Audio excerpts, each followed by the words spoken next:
Hey guys, tonight we're peeling back the heavy wooden doors of medieval convents and slipping quietly inside, past the stained glass windows and incense-scented halls. You've heard the sanitised version: quiet prayer, eternal chastity, maybe a little Gregorian chanting to spice things up. But I've got bad news. If you were a young woman in the Middle Ages, you probably wouldn't survive this story. This isn't some cosy little tale about spiritual enlightenment and sisterly support. No, tonight we're diving headfirst into a world where divine devotion collided with forced vows, backroom politics, bizarre mysticism, and enough buried scandal to make a bishop blush. So before you get comfortable, take a moment to like the video and subscribe, but only if you genuinely enjoy what I do here. I'm not your nun mum, I won't guilt you into it. Also, what time is it where you are? And where are you tuning in from? Drop it in the comments. I love seeing where my insomniac weirdos are hiding out. Now, dim the lights, maybe turn on a fan for that soft background hum, and let's ease into tonight's journey together. You're standing in the stone hallway of a convent. It's colder than you expect, and not in a charming monastery retreat kind of way. The air smells faintly of old wood, beeswax, and something else. Faint mildew, maybe. These walls have seen centuries of secrets. Every heavy footstep on the worn flagstone echoes like a whispered confession. You're 13, maybe 14, and you've just been left here by your father and a very quiet priest. He kissed your forehead, said something about God's will, and got back in the cart. You don't know it yet, but you're not alone. Dozens of girls like you are tucked behind these walls. Some were born to it, second daughters of noble houses, offered to God because there wasn't enough land or wealth to go around. Others, political pawns, disgraced daughters. A few actually chose this life, but they're the rare ones. The convent is called Santa Maria Extramania, and it's got thick walls, high windows, and an eerie silence broken only by the soft shuffle of sandals and the low drone of matins. On the surface, it's a place of holy devotion. But scratch a little deeper, and you find something else. First, let's talk about the architecture. It's all designed to keep the outside out, and the inside in. Iron locks on the doors, wooden grills between the chapel and the main hall so the sisters can't be seen, or see too much themselves. You're not allowed to leave without permission, and trust me, no one's giving it. There's a little irony though. These places, built to shelter women from the dangers of the world, were often far more dangerous on the inside. Not physically, not always, but emotionally, spiritually. It's the slow, creeping kind of suffocation. You learn early to keep secrets, to keep your voice down, to avoid Sister Margareta when she's fasting and hallucinating again. But what did daily life actually look like in here? Not the fantasy, the real thing.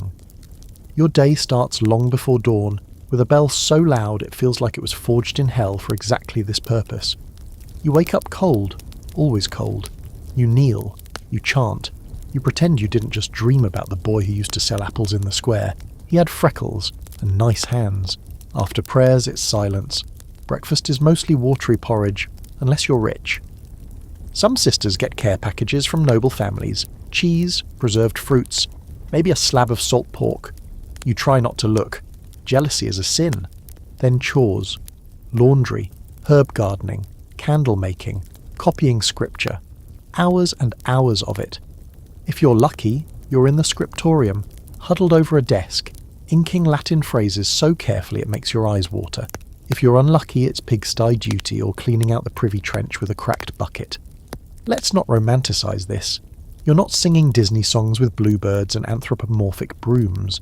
You're exhausted. And if you're one of the sisters sent here for discipline, you're also being watched closely. Nuns who disobey don't get a slap on the wrist. They get solitary prayer, bread and water for a week, sometimes worse. Here's a fun fact.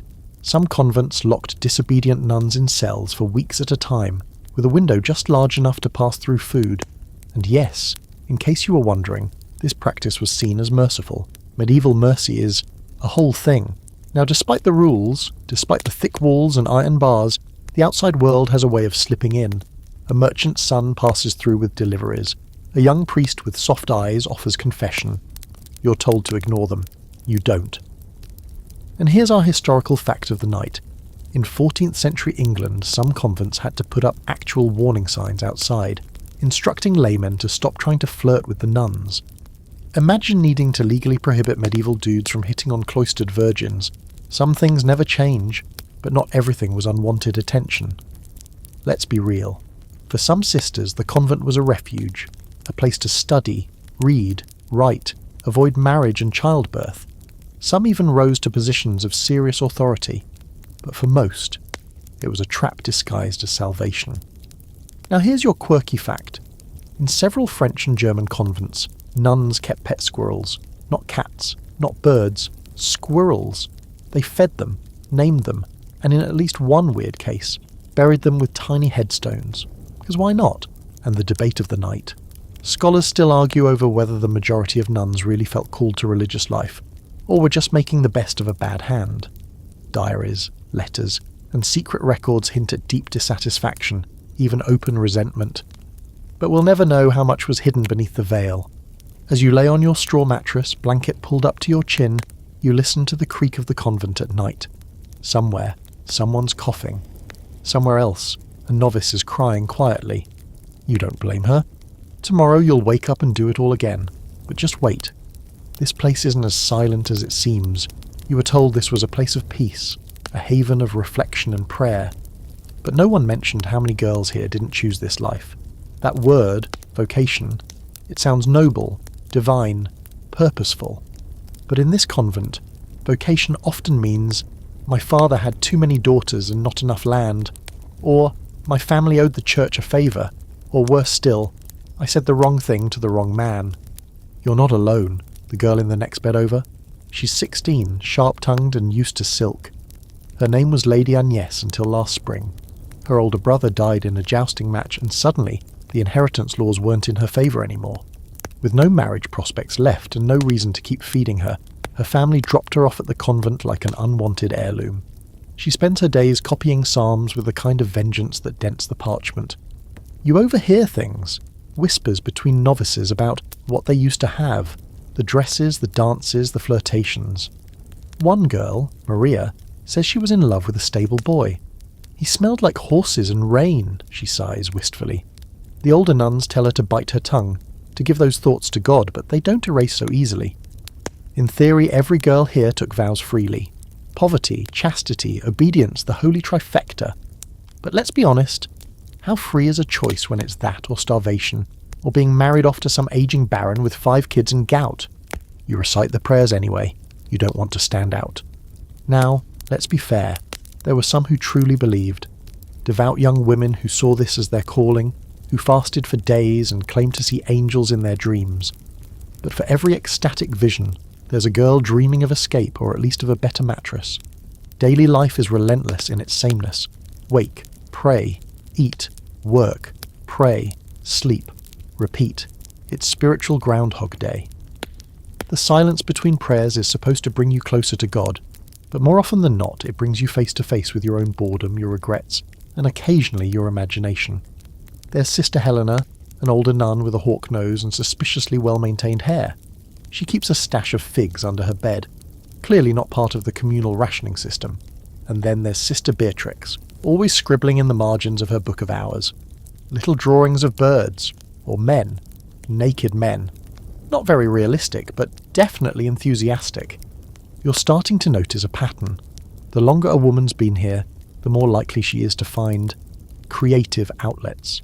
Some take up embroidery and stitch elaborate, defiant saints with swords and fire halos. Others collect feathers or bits of polished glass from the garden, hoarding them like secret treasures. One nun, Sister Lucia, spends hours arranging pebbles into elaborate spirals. When asked why, she says, to keep the devil guessing. Now here's your historical fact. In 13th century Italy, many noble families viewed convents as financial shortcuts. Rather than paying a hefty dowry to marry off a daughter, they'd send her to a convent for a smaller entry donation. It was like a spiritual clearance sale. And that brings us to a truly strange bit of convent economics. These entry fees, they created a class divide within the convent. Wealthier nuns often had private cells, better food, even personal books and finer habits. Poorer ones, shared rooms, rougher wool, no access to fancy scrolls. So much for all are equal before God. You're learning to read between the prayers now. The abbey has rules for everything. Where to walk, when to speak, how to fold your hands. But some sisters have mastered the art of breaking rules without being caught. Sister Benedetta, for instance, has a lover. You know this not because she told you, but because you saw the folded parchment tucked into her sleeve last week. It was gone by evening, and her cheeks were flushed the next morning. She sings louder at Vespers now, and here's a quirky little nugget. In some convents, nuns developed their own hand signals to secretly communicate during enforced silence. Not basic ones either. Full, sophisticated gestures for "I'm hungry," or "meet me by the east wall after compline." Think of it as spiritual sign language with a sprinkle of gossip. The longer you're here, the more obvious it becomes that these women are surviving. Not always thriving, but enduring, adapting. Like vines growing through stone. And yet, for all the rigidity, there's unpredictability too. Like the time the bishop visited and the kitchen caught fire because someone added too much lard to the fish stew. Or when Sister Justina accidentally locked herself in the wine cellar and was missing for 6 hours, only to reappear swaying gently and claiming divine revelation. Now, the scholarly debate of the night. Were convents genuinely empowering for women, providing rare access to literacy, leadership and autonomy, or were they just gilded cages, preserving patriarchal control under a veil of spiritual purpose? Historians still argue this. Some point to powerful abbesses who ruled over lands and money like queens. Others cite the thousands of women hidden away, their voices erased. You fall asleep most nights with your eyes on the ceiling, watching the flickering candlelight move across the stones like ghostly dancers. You're starting to hear the language of this place, the rustle of habits, the coughs muffled by night, the quiet sobs, the barely suppressed laughter. This place lives, and it's watching. And maybe you're starting to change too. You're finding small rebellions in quiet ways, a smuggled apple, a hidden book, a hymn sung just a little off-key. You can feel it. The convent is not what it pretends to be. You take your vows in spring. The ceremony is meant to be solemn, sacred and final, but it feels more like a graduation you didn't want to attend. You kneel before the altar, wearing white, your hair freshly washed and unbound for the last time. There's incense in the air, sweet and choking, and a choir of novice sisters chanting a psalm you've heard so many times it barely registers. The priest asks the questions. You respond, wooden and practiced, "Yes, Father, I do, I will, I vow." They cut your hair. All of it. It falls to the cold stone like a small animal curling up for sleep. This part hits harder than expected. You hadn't realised how much identity was braided into those strands. Now you're just one more shaved head in a sea of veils. The abbess ties your scapula over your shoulders, muttering prayers in Latin that feel more like binding spells. A murmur ripples through the chapel. You're officially wed to Christ now. Which sounds romantic until you remember that your new husband is invisible, omnipotent, and not especially cuddly. Your veil itches. Life as a full sister doesn't look very different from your novice years, except now you're trusted to keep other girls in line. You're invited to chapter meetings, where older nuns argue in hushed tones about things like stolen soap, or whether Sister Caterina's cherry jam was meant for the bishop's visit. It's political theatre dressed in cassocks, and you start to realise, behind all the chanting and ritual, this place runs on the same mechanics as any small village. Gossip, power, food, control. The vow of obedience might be the hardest to keep. You try. But your mind wanders, especially during confession. Because here's the thing, when you're told not to think about something, you absolutely start thinking about it. Lust, desire, bodies.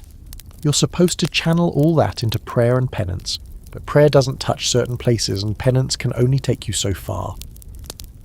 Sister Benedetta's not hiding her letters very well anymore. You spot them folded neatly into the psalter she reads during Mass, and one night, you catch her slipping through the infirmary door well past curfew. She's not tending to the sick. You follow, quiet as bare feet on stone will allow, and see the flicker of a candle and two shadows moving together. It's not what the rules allow, it's not what the church teaches, but it is what's happening, and you feel something sharp and strange in your gut, jealousy maybe, or longing, or just the raw ache of knowing there's something more than what you've been promised. Now let's talk about these vows. Poverty's manageable, you weren't rolling in gold before. Obedience? Frustrating, but survivable. But chastity? That one wraps around you like a corset made of thorns. Because it isn't just about your body, it's about your thoughts, your dreams, your curiosity. Here's our historical fact. Medieval convents often conducted regular purity checks on sisters suspected of breaking their vows. These were physical inspections, awkward, invasive, and deeply humiliating. One chronicler describes a case where an abbess demanded a full-body search because a nun was caught blushing during Mass. But you learn to hide what you feel. You learn the faces to make. You murmur prayers while biting the inside of your cheek to stay focused. And when you dream of soft lips and candlelit rooms, you call it a test from God. Not everyone copes quietly, though. Take Sister Ursula. She was beautiful in that tragic, luminous way.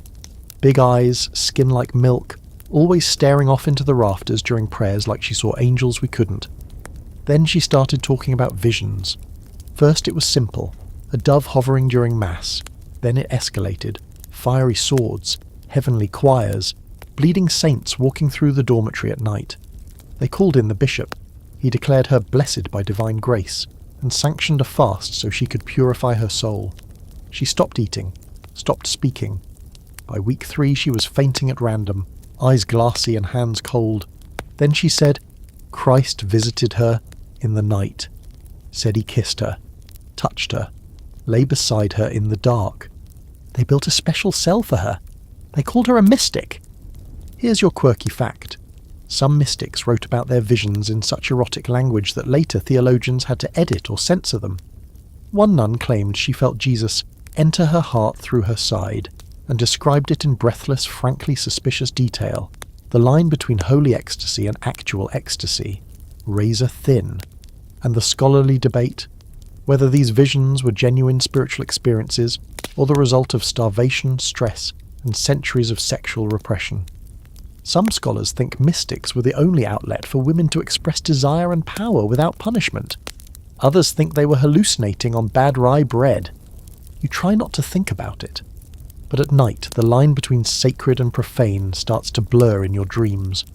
You're kissing someone, maybe a face from your old village, maybe a nameless priest, and when you wake, you feel guilt clinging to your skin like sweat.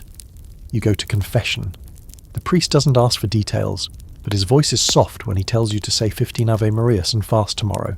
Then he slips you a second wafer. For strength, he says, smiling too much. You don't know how to name the feeling, but you're pretty sure it isn't holy. It becomes clear over time that many here struggle. Some find solace in prayer, sure, but others bend the rules until they nearly snap. You hear about a convent 2 towns over where a monk was found hiding in the laundry room. Another where 5 nuns vanished in a single night. Rumours, maybe, but they taste like truth. You start to notice the small ways sisters rebel. Embroidered initials in hidden hems. Love poems hidden in Latin psalms. One even paints tiny lovers on the bottoms of wooden prayer stools. Every day they sit on them, on secret longing, on forbidden joy, and no one knows. Except you. There's a saying in the convent, God sees everything, but the abbess sees more. You learn early that there's nothing more dangerous than being noticed too much, or not at all. It's safer to hover in the middle, to be devout but not too devout, quiet but not suspiciously silent, obedient but not servile. The spotlight here can burn, and some sisters get scorched beyond repair, which brings us to Sister Hildegard. She doesn't start as anyone special. A German girl with calloused fingers and an accent thick enough to chew. She's shy, keeps her head down, and spends her days in the herb garden whispering Latin names to parsley. Then one morning she collapses in chapel, eyes rolled back, body stiff. When she comes to, she claims she saw the Virgin Mary in a crown of fire. Everyone gasps. Sister Helena crosses herself so fast she almost dislocates a shoulder. The abbess raises an eyebrow. Hildegard becomes a sensation overnight. She has visions. Not dreams, she insists. Full sensory visitations. She describes them in unnerving detail. Angels with feathered wings made of gold coins. Saints whose voices sound like music underwater. Christ bleeding from his palms while weeping into her lap. It's graphic, intimate, and strangely captivating. The bishop is summoned. He watches her fall into trance and pronounce Latin phrases she was never taught. He declares her touched by divine grace and instructs the abbey to document her revelations. They assign Sister Beatrix, yes, the one who draws naked men, to act as her scribe. You're not sure this is the best pairing. Hildegard's popularity grows. Pilgrims begin to visit, sneaking through cloister walls to touch her hand or receive her blessings. The abbess is torn. On one hand, it's great for the convent's prestige and income. On the other, it's a mess waiting to happen. Here's your historical fact. The real Hildegard of Bingen, a 12th century nun, became famous for her mystic visions, music, and scientific writing. She advised emperors, composed hymns, and may have suffered from migraines with aura, possibly the source of her dramatic revelations. But let's get back to our Hildegard, because something feels off. The visions keep coming, but now they have convenient timing. The abbess considers disciplining a sister for breaking silence. Hildegard has a vision about forgiveness. The convent is short on flour. Hildegard hears angels demanding a delivery from a local lord. It's a miracle, or very well-timed manipulation. One night you sneak into the scriptorium. Curiosity, boredom, maybe both. You find Beatrix's notes from the latest vision, full of poetic flourishes, metaphors and corrections in her handwriting. Pages of divine revelation with margin notes like "make this holier" and "add more fire." You realise the truth. Hildegard's visions are staged, enhanced, maybe entirely made up. Do you tell anyone? Of course not. You want to live, the abbess likely suspects. But Hildegard draws donations, silk, wine, even a chalice carved from mother of pearl. As long as the visions keep the roof repaired, no one's asking too many questions. Here's a quirky fact for you. Some nuns used holy illnesses as a shield. Fainting spells, ecstatic trances, divine madness. These could be protection from work, from punishment, even from marriage if someone was trying to remove them from the convent. One nun allegedly claimed to be possessed by the Holy Spirit for over a decade. Convenient. But let's talk about the real drama. The sisters who don't believe. There's a growing rift. Some nuns whisper that Hildegard's been tampering with the incense, adding herbs that make people dizzy. Others say she's been reading apocryphal texts under her mattress, books the church doesn't approve of, full of visions and poetic madness. You're not sure what's true anymore. The scholarly debate of the night. Whether medieval mysticism was a legitimate spiritual phenomenon or a socially sanctioned form of female rebellion. Some argue it allowed women a platform, a voice, a way to assert power in a patriarchal system. Others see it as a symptom of isolation, malnutrition, and untreated trauma. You notice that Hildegard is changing. The first time you see her barefoot in the garden at midnight, whispering into the dirt, you write it off as eccentricity.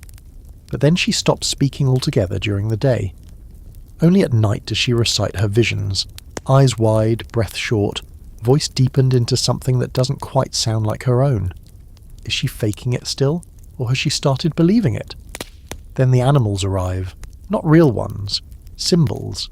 A stag painted in wine on her door, a dead dove left on her pillow, a cross carved into the wood of her cell upside down. Someone wants her gone, or silenced. One morning Hildegard doesn't come to Mass. Her cell is locked from the inside. When they break it open, they find her slumped against the wall, eyes open, unblinking. Alive, but vacant. She won't speak for days. You're pulled in to care for her because apparently your reputation as quiet and not terrible makes you ideal for this job. She looks at you with pupils like pinpricks and mutters something under her breath. They came from the garden. You glance out the window. The herb garden is empty. Later that week, Sister Beatrix burns the latest volume of visions. No one stops her. Life continues, of course. Always does. Hildegard begins to recover. She speaks again, but the visions are gone. So are the pilgrims. The abbess quietly reassigns her to laundry duty. You think about saying something, asking what happened. But some questions are better left unanswered.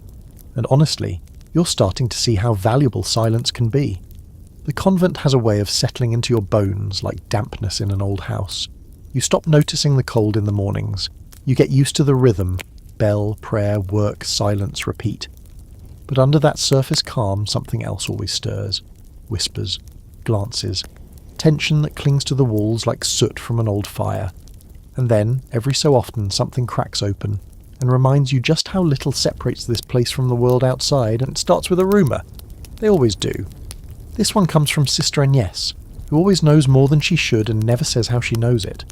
She's folding linens with you in the laundry hall when she leans in and says, barely above her breath, "The monks have been coming through the orchard tunnel again." You blink. There's a tunnel? She smirks like you've just asked if fire is hot. According to Agnes, the tunnel was built centuries ago, back when the nunnery and the nearby monastery shared land and occasionally other things. She says it starts in the cellar beneath the storage room and ends in a hollowed-out tree behind the orchard wall. Long bricked up, supposedly, but not well. You laugh, assuming she's exaggerating. But then a week later, you're helping stack winter stores and notice something odd. Behind a row of pickled beets and dried beans, there's a narrow arch in the stone wall, barely noticeable. You press your hand against it, cold, solid.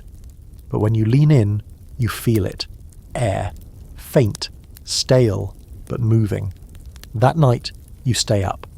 Sometime after matins, when the rest of the dormitory sinks into sleep, you hear footsteps. Light. Careful. Not the soft shuffle of a sister on the way to relieve herself. These have purpose. You slip from your bed and follow. Down the hall, past the kitchen, into the storage room. You keep your distance, crouching behind barrels as the cellar door creaks open. A flicker of candlelight dances along the ceiling. And then, you see her. Sister Sabina. Young, quiet, devout. She disappears through the narrow opening. A heartbeat later, another figure follows. Robed. Broad-shouldered. Definitely not a nun. You stay rooted there, heart thudding, cold sweat blooming beneath your scapula. She's not the only one, you realise. Over the next few nights, more sisters vanish for brief spells, always after midnight, always returning before dawn. Some look flushed, some look blissfully dazed, some look like nothing happened at all. Eventually Agnes corners you again. You saw it, didn't you? You nod, because what else can you do? Don't be so shocked, she whispers, plucking lint from your sleeve. They're men. We're women. God might be watching, but he has terrible timing. Here's your historical fact. Many medieval convents were built dangerously close to male monasteries. Some were only separated by walls, orchards, or even shared chapels. There are documented cases of secret rendezvous, some discovered, some not, between monks and nuns. One bishop referred to his local convent as a brothel of black veils. But how do they get away with it? Well, let's just say Sister Benedicta, keeper of the cellar keys, sleeps deeply and keeps a bottle of elderberry wine under her bed, and the abbess, she's not blind. But as long as nothing scandalous explodes into public knowledge, no pregnancies, no missing sisters, no open defiance, she looks the other way. Power, after all, is a delicate thing. You begin to see signs everywhere. Rosaries missing beads, scratched initials on the underside of prayer benches, even a tiny pressed flower hidden between pages of a breviary. Then it escalates. A novice, Isolde, goes missing for an entire day. When she returns, her veil is crooked, her sandals are muddy, and her face carries that look you only ever see in stained glass depictions of martyrs and lovers. When questioned, she claims to have been praying in solitude. No one believes her. Soon after, Sister Theodora starts vomiting after meals. Some whisper she's sick, others whisper she's very healthy, and that she's been visited by Brother Elric, who has notably wide shoulders and always seems to be delivering sacramental wine at odd hours. Which brings us to our quirky fact. Some convents had secret birthing rooms, hidden chambers or infirmary nooks used to quietly deal with miraculous pregnancies. Infants were sometimes sent to orphanages, abandoned at church steps, or handed off to trusted servants. The records are patchy, deliberately of course, but midwives knew the signs. You begin to notice Theodora missing chapel more often. She walks slower, keeps her hands folded over her stomach. She's not hiding it well, but no one confronts her. Not yet. The scholarly debate tonight, whether medieval church leaders truly believed in the purity of nuns, or whether they simply pretended to. Some historians argue that everyone knew these incidents happened, but preferred silence to scandal. Others insist that the ideal of the virgin nun was enforced with brutal consistency, and any failure was punished severely. The truth, as usual, is somewhere between. You start to feel something new. Fear. Not for yourself, not yet, but for the fragility of it all. How one whispered rumour, one slip, one swollen belly could bring the entire house down. Convents, it turns out, are not made of stone. They're made of secrets and shame, and both can crack under pressure. Then one night the tunnel is sealed. No warning. Just a sudden wall of fresh stones and the scent of lime mortar. The access is gone, vanished, and with it, the nightly visits. The sisters who used it walked differently after that, some relieved, some devastated. Theodora stops eating altogether. No one says why it was sealed, but a few days later a visiting priest leaves in a hurry, face pale, lips tight. And Theodora? She disappears. Officially sent to a sister convent for rest. Unofficially, no one hears from her again. That's when it hits you. This place may look like a prison, but it's really a battlefield. And the quietest wars are often the bloodiest. There's a shadow hanging over the dormitory now. Theodora's absence lingers like a cough no one acknowledges. Everyone hears it, but no one dares speak of it aloud. Her bed remains made, her sandals tucked beneath it, her pillow still slightly indented. The younger novices ask once, maybe twice, where she went, and then learn quickly that questions don't get answered here. Only prayers do. Still, not everyone is content with quiet grief. Sister Julienne, sharp-eyed and sharper-tongued, starts muttering openly about injustice. She says it wasn't Theodora's fault, that it takes 2 bodies to make a scandal, that maybe Brother Elric should have been sent away too, or branded, or worse. The other sisters hush her, but it's too late. The seed's been planted, and that seed blooms in the strangest of ways. One evening, after Vespers, the chapel is silent except for the echo of sandals on stone. A few sisters remain behind to pray, or at least to look convincingly holy in case the abbess walks through. But then a sound interrupts them. Weeping. Harsh, hiccuping sobs from somewhere near the altar.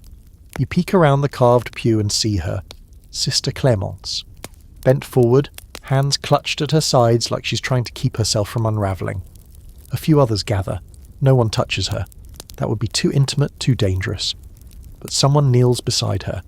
Another sister hums a hymn, softly, a low, steady drone of comfort.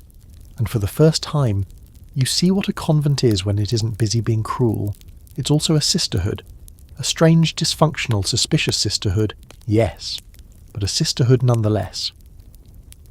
That night something shifts. It starts with silence and turns into solidarity. And as with most revolutions in convent walls, it begins with ink. A week later, a parchment is found in the scriptorium. Tucked between the psalms and the missals, a small scroll written in a neat anonymous hand. It's not a prayer, it's a list of sins. Not the usual "I coveted the jam" or "I dreamed of a man" stuff. These are real sins. Secrets, scandals, exposures. Sister Helena hides meat in her cell. Brother Elric was seen beneath the fig tree. The abbess took payment for silence. Panic spreads. Who wrote it? How did they know? Are there more? There are. By the end of the month, 5 scrolls have surfaced, each tucked in a different sacred text, each naming a new set of transgressions, some truths, some exaggerations, some outright lies. But how do you tell which is which when even the accusation leaves a stain? The abbess reacts the way you'd expect. Lockdown. Every sister is questioned. Night patrols are doubled. The scriptorium is sealed to all but the most trusted. But it's like trying to trap smoke with your bare hands. The scrolls keep appearing. Here's your historical fact. Medieval convents often served as places of both spiritual devotion and scandal management. Some housed noblewomen who brought political baggage with them. Others were notorious for infighting. In fact, court records from 14th century Germany show a group of nuns once hired a notary to draft a formal lawsuit against their own abbess, citing corruption and cruelty. Which leads us to our next figure of fascination, Sister Perpetua. She's ancient. No one knows how old exactly. She might have arrived with the foundation stones. She walks like her joints are made of cracking branches, and her eyes are the colour of oversteeped tea. She speaks rarely, but when she does, her words carry the kind of gravity that makes even the abbess pause. Perpetua has seen it all. Young novices fainting from hunger, nuns slipping into the gardens at night, confessions that were more fantasies than sins. And when you find her one morning staring down at the 5th scroll, you expect horror. Or anger. Or at least the sign of the cross. Instead, she chuckles. "It's about time," she says, then walks off muttering something about truth being the only real incense.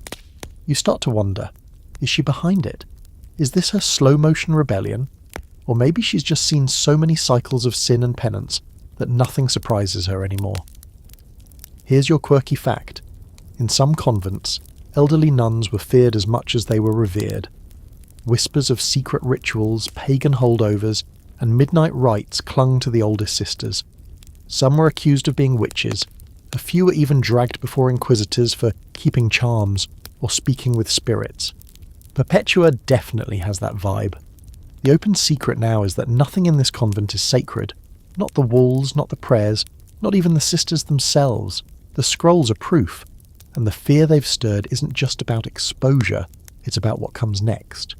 Because then, one morning, a scroll appears addressed directly to the abbess. It's short, brutal. You wear your veil like a crown. We see the thorns. The chapel that day is dead quiet.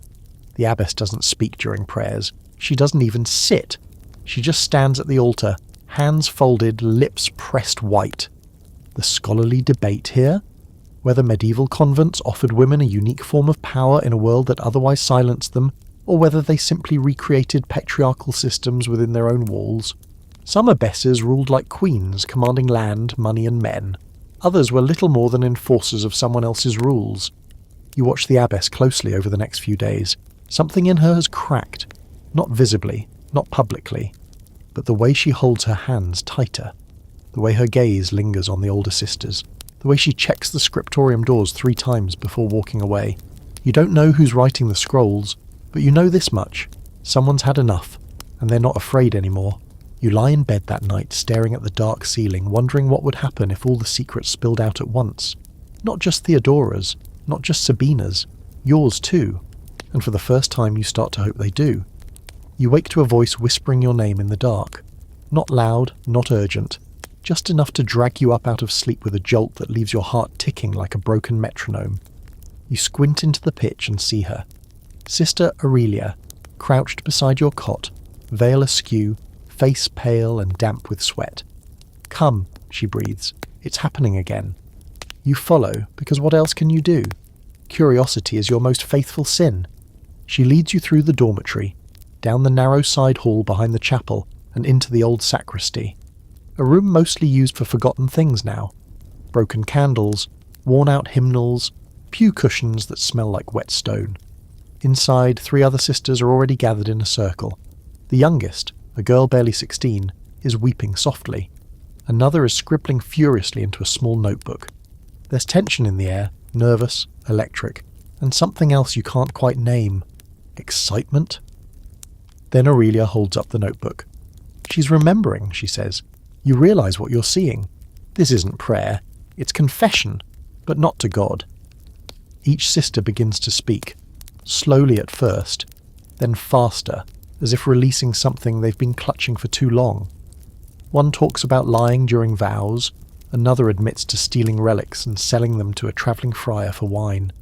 Someone else quietly confesses to laying with a novice during Lent. The girl scribbles it all down, names omitted, identities blurred. But you know who they mean. Aurelia turns to you. "Do you have anything to say?" You almost laugh. You have too much to say. You're so full of secrets it's a miracle you're not leaking ink. You nod. The circle continues for weeks. They call it the Midnight Chapter. No one admits who started it. No one knows how many attend. Some show up once and never again. Others become regulars, always wrapped in cloak and shadow, sharing bits of themselves in exchange for something they can't quite name. Release maybe, or redemption, of a kind the church could never give. Here's your historical fact. Medieval nunneries often practiced internal confessions outside the formal system. Some nuns confessed to older, trusted sisters instead of priests, particularly when the sin was embarrassing or socially dangerous. These unofficial systems kept the peace, and the abbess's paperwork, manageable. And then, one night, it happens. You're in the chapter, your voice low, retelling something that happened during your first year here. A kiss stolen during a harvest feast, behind the storage crates, with a visiting friar who smelled like roasted apples and regret. You barely finish the sentence when a loud crack breaks through the silence. The door slams open. Sister Margareta stands there, arms crossed, face thundercloud dark. She's not a small woman, and her presence eats the air out of the room. "What is this?" she hisses. No one answers. She steps into the circle and plucks the notebook from the girl's lap. Her eyes skim the pages, her mouth tightens with every line. She doesn't say anything. She just turns, walks out, and slams the door behind her. The fallout is immediate. The next day, Aurelia is gone. Sent to the infirmary, they say, but no one sees her. The notebook disappears. The youngest girl is moved to a different dormitory. And you're questioned. Not overtly accused, but circled by suspicion like smoke curling from a smothered flame. Sister Margareta doesn't smile anymore when she passes you, not that she smiled much before. The abbess strangely doesn't mention it at all, which of course is far more terrifying. That silence doesn't last. Weeks later, a notice is read aloud during chapter. All future confessions must be directed through ordained clergy. Any unsanctioned spiritual gatherings are henceforth forbidden. It's followed by a prayer for purity, and a thinly veiled warning. But the midnight chapter isn't gone, it just moves deeper underground. Now, scrolls begin appearing again, but they're different. These aren't accusatory lists, they're stories, vignettes, miniature autobiographies of women who live in shadows. One describes the loss of a child before she ever entered the convent. Another details her time as a servant girl and the hands that wouldn't leave her alone. One even claims she killed a man before taking the veil. Some sisters call them lies, others call them courage. Here's your quirky fact. A few surviving manuscripts from medieval convents contain notations and scribbles in the margins that modern scholars believe were coded messages. Not just casual doodles, but intentional symbols, possibly marking stories of abuse, loss, or hidden romantic liaisons. Think of it as medieval graffiti with soul. But this underground storytelling raises another issue, intimacy. And that's how you get pulled into that conversation about desire, love, lust, all the things you're supposed to keep buried under layers of wool and psalms. It starts small. You're sitting beside Sister Leanne, who's mending a torn sleeve while humming a tune you've never heard. "It's from the village," she says. "They sing it during weddings." She pauses. "Do you remember what a wedding sounds like?" You nod, but the memory's fuzzy now. Candles, laughter, bells. She looks at you, then asks, "Have you ever loved someone you weren't supposed to?" It feels like a trap, but it's not. You say yes. So does she. And in that moment you realise what's never spoken but always felt here. That love doesn't vanish behind walls. It just mutates. It bends, folds, reshapes itself into whatever it must to survive. Some sisters fall for the sound of another's voice in chapel. Others for the quiet moments shared folding robes or touching hands over shared ink pots. There are no wedding rings here, no stolen nights in meadows, but there is love. Sometimes even lust. And in places this dry, any drop of tenderness is a miracle. Tonight's scholarly debate, whether lesbian relationships between nuns were common or exaggerated by scandal-hungry critics. The Church certainly denounced unnatural acts, but convent records suggest deep emotional bonds, possibly romantic, were not only real, but sometimes quietly accepted, until they weren't. One day, a sister is found in the garden, kneeling beside the well, crying softly with a letter clenched in her hand. You don't know who she loved, but you know what it cost. And that night, during Compline, as you sing Salve Regina, you look across the chapel and see Leanne watching you. Just watching, and you think, maybe some sins are worth it. There's something deeply ironic about the way the Church handles sin. It promises forgiveness, yet makes you bleed for it. Offers grace, but only after humiliation. And in a convent, the standards are even higher. Perfection painted in plaster and hung above your bed while you toss and turn with thoughts that would make a bishop faint. So it really shouldn't be surprising when Sister Caterina turns up pregnant. Not noticeably at first, just a little rounder, a little paler. Skipping meals, missing mass, walking slowly and breathing like the air is heavier now. At first, people whisper that it's a tumour, or an infection, something soft and awful growing where it shouldn't. But one afternoon she leans against the chapel wall mid-prayer and slides slowly to the floor. When her veil shifts, the truth is laid bare. It's impossible to mistake. You're not supposed to know what a pregnant body looks like, but you do. Everyone does. Every girl raised in a village has seen the bulge beneath a linen dress, the hand that instinctively settles over it, the way the hips shift to protect what's coming. No one says it out loud. No one dares. The abbess has her moved to the infirmary that night. Fever, she says. Contagion risk. But none of the sisters buy it. We've all seen that particular fever before, and it doesn't end with healing. By morning, all her belongings are gone. You learn from Sister Julienne that Caterina's been taken to another house, one further south, closer to the sea. A place for difficult cases. It has a name, but people don't use it. Just call it the quiet house. When sisters disappear into it, they don't come back. You lie awake for hours that night, haunted by the look in Katerina's eyes as they led her away. Not shame, not fear. Something worse. Resignation. Here's your historical fact. There are multiple recorded cases of pregnant nuns in medieval Europe being quietly removed to rural facilities, often under the guise of illness or spiritual retreat. These retreats were, in effect, religious exile. Some gave birth and returned stripped of status. Others never returned at all. You can't stop thinking about who the father was. No one ever says. Could have been a priest. Could have been a visiting nobleman. Could have been another sister.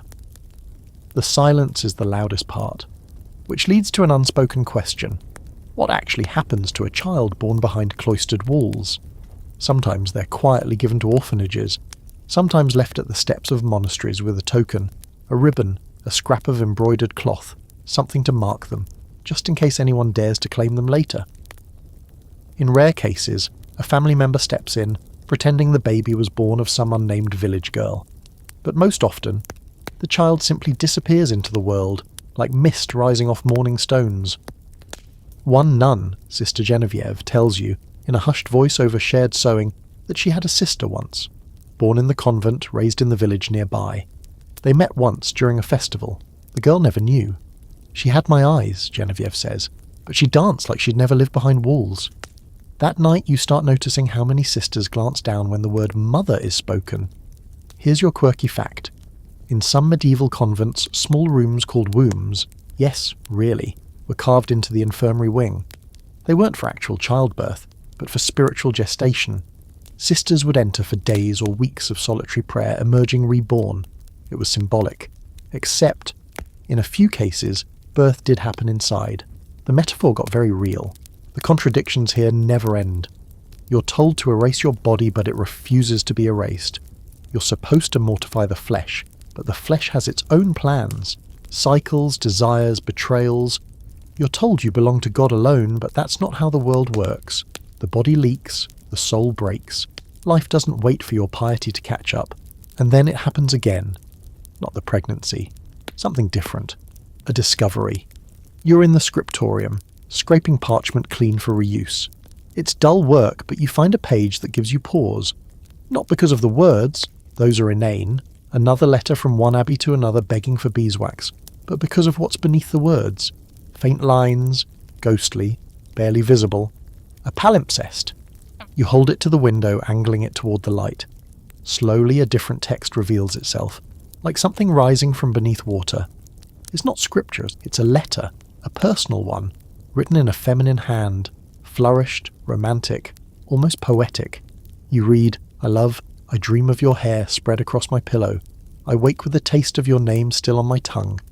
You stop breathing and it's not signed. No names, no clues. But it's old. Older than you. Older than anyone living here now. A buried story. Literal and figurative. Hidden beneath layers of obedience.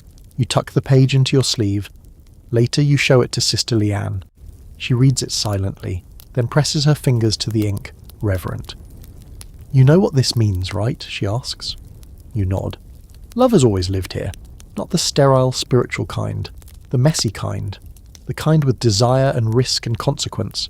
It's in the walls, beneath the floors, scraped off and overwritten but never fully gone. Tonight's scholarly debate? Whether romantic love between nuns was criminalized more by doctrine or by fear. Some theologians argued that same-sex love was a sin against nature, while others conveniently ignored it altogether.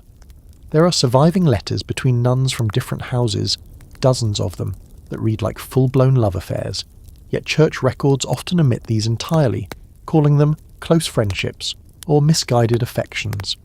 You and Leanne sit in the scriptorium long after you should have gone to bed, the letter between you, its author long dead but suddenly more real than half the saints on the chapel walls. You ever written one like this? She asks, voice barely above a whisper. You hesitate and then you say, no, but I think I could. That night, with a single candle flickering at your bedside, you do. You don't sign it. You don't send it. You just slip it beneath your mattress like a seed waiting for rain. There's a new sister in the convent now, and that's always a small disruption. New energy, new secrets, new eyes that haven't yet learned where not to look. Her name is Sister Law, and she arrives with a tightly bound trunk, ink-stained fingertips, and the kind of posture that screams noble blood. She's pale, poised, and far too calm for someone who's just been banished from the world.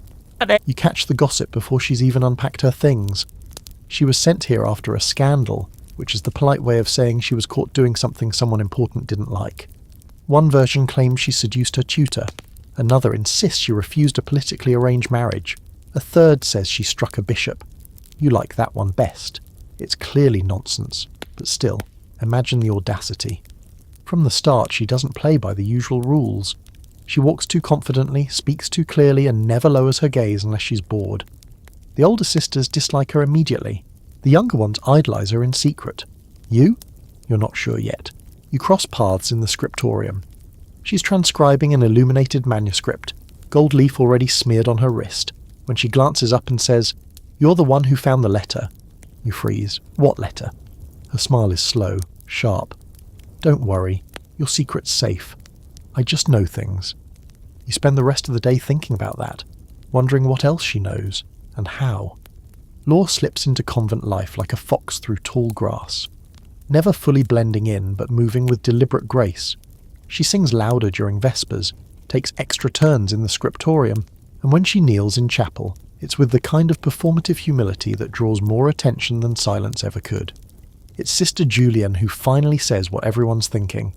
That girl's hiding something. But of course she is, aren't you? The tension builds until it finally snaps.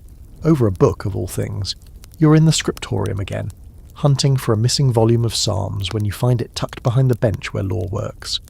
But when you reach for it, something else falls loose. A folded piece of parchment, faintly perfumed, bearing the crest of a noble house. It's not addressed to anyone, but it's written in a style you now recognize well. Half confession, half seduction. You said I was your penance, but you, my love, you are my absolution. You fold it shut, heart thudding.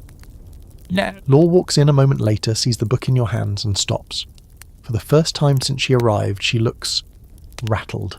Just a flicker. She doesn't ask if you read it. She doesn't have to. Does it matter, you ask? She walks past you, carefully takes the parchment, and says very softly, "Only if you intend to tell someone." You don't, not because you're afraid, though maybe you should be, but because you recognize that look in her eyes. It's not arrogance, it's grief, a mourning dressed up in defiance. Here's your historical fact. During the 15th century, a French abbey recorded an investigation into two nuns accused of unnatural intimacy. Their love letters were discovered hidden inside hollowed-out prayer books. They were forcibly separated, publicly humiliated, and made to sleep in isolation cells for 3 years. One of them died before the punishment ended. That's the danger Law lives with. Not exposure, erasure, and so you protect her secret.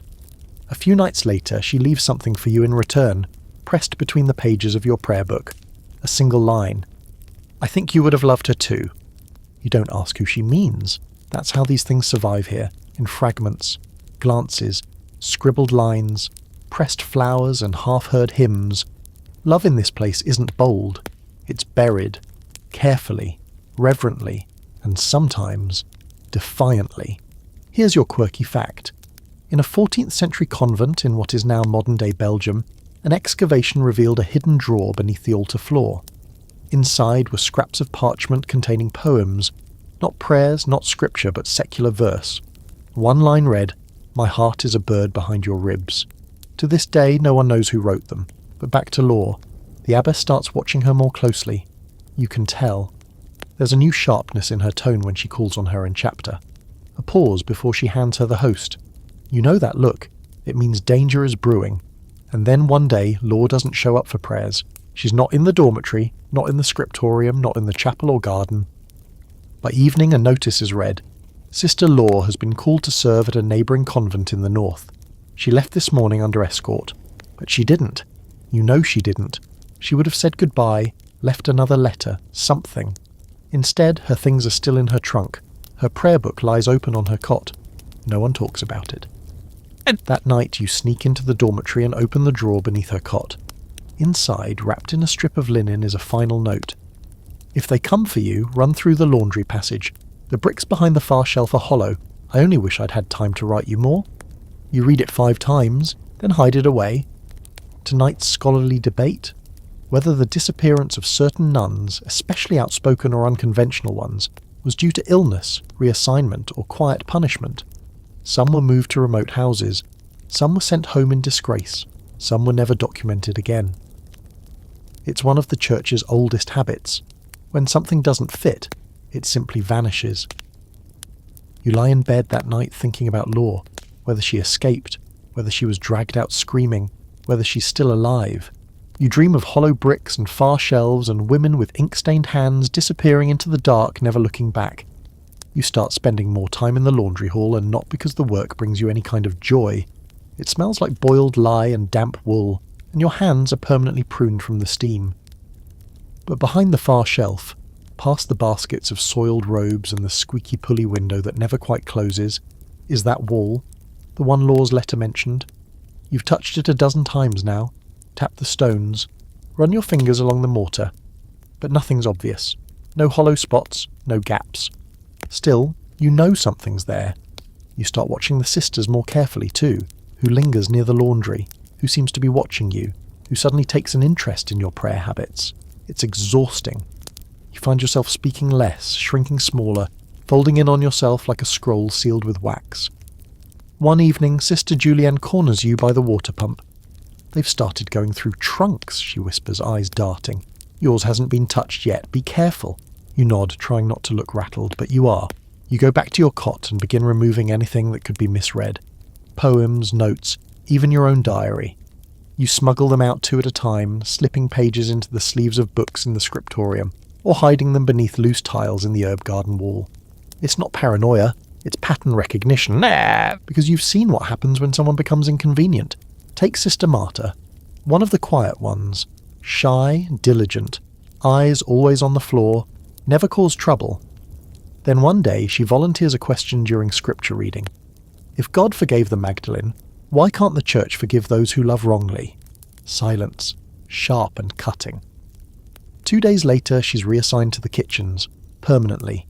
The kind of assignment usually reserved for penance or punishment. You catch her crying beside the turnips. "Was it what I said?" she asks, voice cracking. You don't answer. You just hug her, gently, because that's all you can offer anymore. Here's your historical fact. Many medieval convents kept strict control over their sisters' speech, especially during readings or discussions. Speaking out, especially with theological curiosity, was often considered disruptive, and some nuns were punished for even quoting scripture without approval. One abbess in 15th century Spain reportedly banned conversation during all meals and recreational time to prevent the spread of dissent. But sometimes silence is more dangerous than words, which brings us back to the wall. It's the night before Pentecost and the convent is buzzing with preparations. White flowers, fresh linens, endless rounds of cleaning and incense blending. You slip away after dinner, back to the laundry, the room humming with leftover steam. You wait until the last sister leaves, muttering about Vespers, then you move the shelf. It's heavier than it looks, but you manage.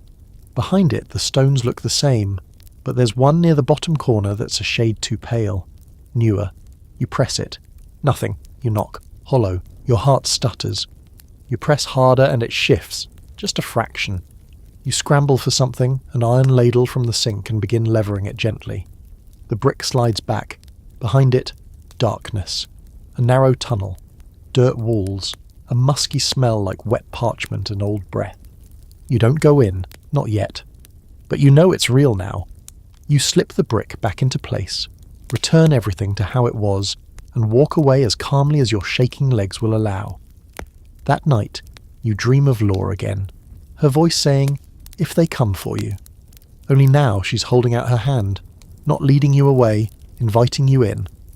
You're woken the next morning by the bell and by chaos. The novices are whispering. The dormitory smells like wax and smoke. Sister Clemence is missing. You listen carefully during chapter, but the abbess says nothing, no explanation, no prayer for the departed, just the usual readings delivered through gritted teeth. You know what this means. Later you find one of Clemence's books still under her cot. Inside, pressed like a dying memory, is a single petal. dried, curled, still faintly red. A rose. She used to leave those at the feet of the Virgin statue every feast day. Always just one. Always without a word. And now she's gone. Here's your quirky fact. In some convents, nuns developed codes using flowers, what they left where and when. A violet in the refectory meant I'm being watched. A rosemary sprig near the altar signalled mourning. A rose, especially a red one, often meant love, or loss, sometimes both. You start looking for symbols everywhere now. Scratches in the wall near the garden bench. 3 dots carved into a soap dish. A braid looped a certain way. You don't know what they all mean, but you know they mean something. One night you find another note, tucked into the hem of your veil, folded so small it's almost invisible. Soon. That's it. No signature, no hint, just that single word. Your chest tightens. Tonight's scholarly debate. Whether acts of rebellion in convents, big or small, were expressions of agency or desperation. Were these women building networks of resistance, or just clawing for survival in the only ways they could? Some say nuns were political actors in their own right. Others argue they were trapped, lashing out in the dark. You walk the convent like a ghost now, half there, half waiting. Watching doors, watching faces, listening for footsteps that might stop outside your cell in the middle of the night. Every prayer feels heavier, every silence feels suspicious, but the tunnel is real, the exit exists, and somewhere out there so does the truth. You wake in the middle of the night to the sound of footsteps. Quick, deliberate, just soft enough to be someone trying not to be heard. You're out of your cot before you're even fully awake, heart already pounding, fingers fumbling to slide your veil back over your sleep-matted hair. You don't grab a candle, light attracts questions. Instead, you follow the shadow slipping down the corridor, past the dormitory door and toward the eastern wing, toward the laundry. Of course, your bare feet whisper across cold stone. You press yourself into the wall each time the figure ahead pauses. You recognize her by the set of her shoulders, Sister Julienne. She carries something small and square beneath her arm, tucked under her robe like a secret. She disappears into the laundry room, door closing with a quiet click. You wait a few heartbeats, then follow. Inside, steam curls along the floor. The fire in the corner hearth is long dead, leaving a hush of cooled ash. Julienne is crouched behind the far shelf, hands already on the pale brick you discovered weeks ago. She doesn't seem surprised when you approach. "I wondered when you'd come," she says. You stare at her, unsure of what this is. Escape? Some secret mission? She doesn't wait for you to speak. Just pulls the brick free and behind it, in the hollow, sets the small book she was carrying. "I'm not leaving," she says softly, "but this has to." You crouch beside her, heart slowing. The book is simple, rough leather binding, no title, but you can tell by the thickness of the pages and the way her fingers linger on it that it's more than just parchment. You glance up at her. "It's the real archive," she says, "not the one in the scriptorium, the real one." Your hands shake as you reach inside and pull it out, flipping open the first page. Neat handwriting, multiple authors, a collection of stories, letters, names. Some familiar, some long gone. The midnight chapter, in ink, preserved. Julienne says, "If they find this, we'll all be stripped of our vows. Or worse." She pulls the brick back into place and stands, brushing dust from her skirt. "I don't trust the abbess, but I trust you." And then she leaves. You don't sleep that night. You sit with the book in your lap, your candle guttering low beside you, eyes darting from line to line like they're breathing. This isn't just gossip, this is testimony. Records of dreams, rebellions, regrets. One letter, dated almost 30 years ago, describes a forbidden affair between an abbess and a visiting noblewoman. Another names a bishop who abused confessions for years, and the 4 sisters who exposed him, only to be punished for it. It's all here. You understand now why they hide it. Here's your historical fact. While official church archives contain carefully sanitized records, several convents were later discovered to have maintained parallel internal histories, clandestine writings that chronicled real experiences, grievances, and abuses. These counter-histories were often hidden in walls, inside altar stones, or beneath floorboards. Few survive, but the ones that do are radically honest. This changes everything. The next day, during chapter, you glance around the room with new eyes. How many others know about the archive? How many contributed to it? Sister Helena's gaze lingers too long on the floor. Beatrix hums while she polishes a candle holder, a tune you've heard described in one of the entries. They know. You're part of something now, something quiet but powerful. A web beneath the floorboards. The real convent, hidden beneath the one the abbess parades in front of visiting clergy. The rest of the week is a blur of long stares, subtle nods, too careful silences. You think you're doing a good job hiding the secret, until the abbess calls you to her chamber. She sits at her desk, hands folded on a thick leather-bound Bible, her habit immaculate, not a wrinkle or hair out of place. You stand before her, palms damp. "I've received word," she says, "that some of the sisters are participating in unsanctioned gatherings, exchanges of letters, emotional attachments." She looks up. Her eyes are like polished stone. "I trust," she continues, "that you would come to me if you knew anything of the sort." She waits. The air between you is thick with 1,000 unspoken things. You could say yes. You could lie. You should lie. Instead you say, "Isn't emotional attachment what Christ asks of us?" She doesn't answer. Just stares, long enough to make your skin itch. Then she nods, slowly. "You may go." As you turn to leave, she adds, "Sister Clémence has not been heard from. I pray that nothing in your heart remains entangled." You freeze. So she does know. Here's your quirky fact. In one notorious 15th century convent in Austria, a private Book of Faults was kept not by the abbess, but by the sisters themselves. It detailed infractions the leadership committed, greed, favouritism, hypocrisy, and was read aloud in secret at night. When it was discovered, the entire convent was placed under papal investigation, and several sisters were relocated. The book vanished soon after. You check on the archive daily now. You've hidden it better, deeper inside the hollow, beneath a folded linen to muffle the scent of parchment. Every time you open it, it feels like a quiet act of revolution, a sacred thing. One night, there's a new page inside, handwriting you don't recognise. I kissed her once, just once, in the herb garden, behind the rosemary. It was brief, terrifying, and the most real thing I've felt since I took the veil. No name, no date. You close the book, your fingers trembling. Later that night, as you pass Sister Leanne in the corridor, she brushes your arm and whispers, "Rosemary." You turn to look at her, but she's already gone. Tonight's scholarly debate, whether acts of record-keeping like this, hidden, personal, sometimes illegal, qualify as history in the academic sense, or whether they are something else entirely.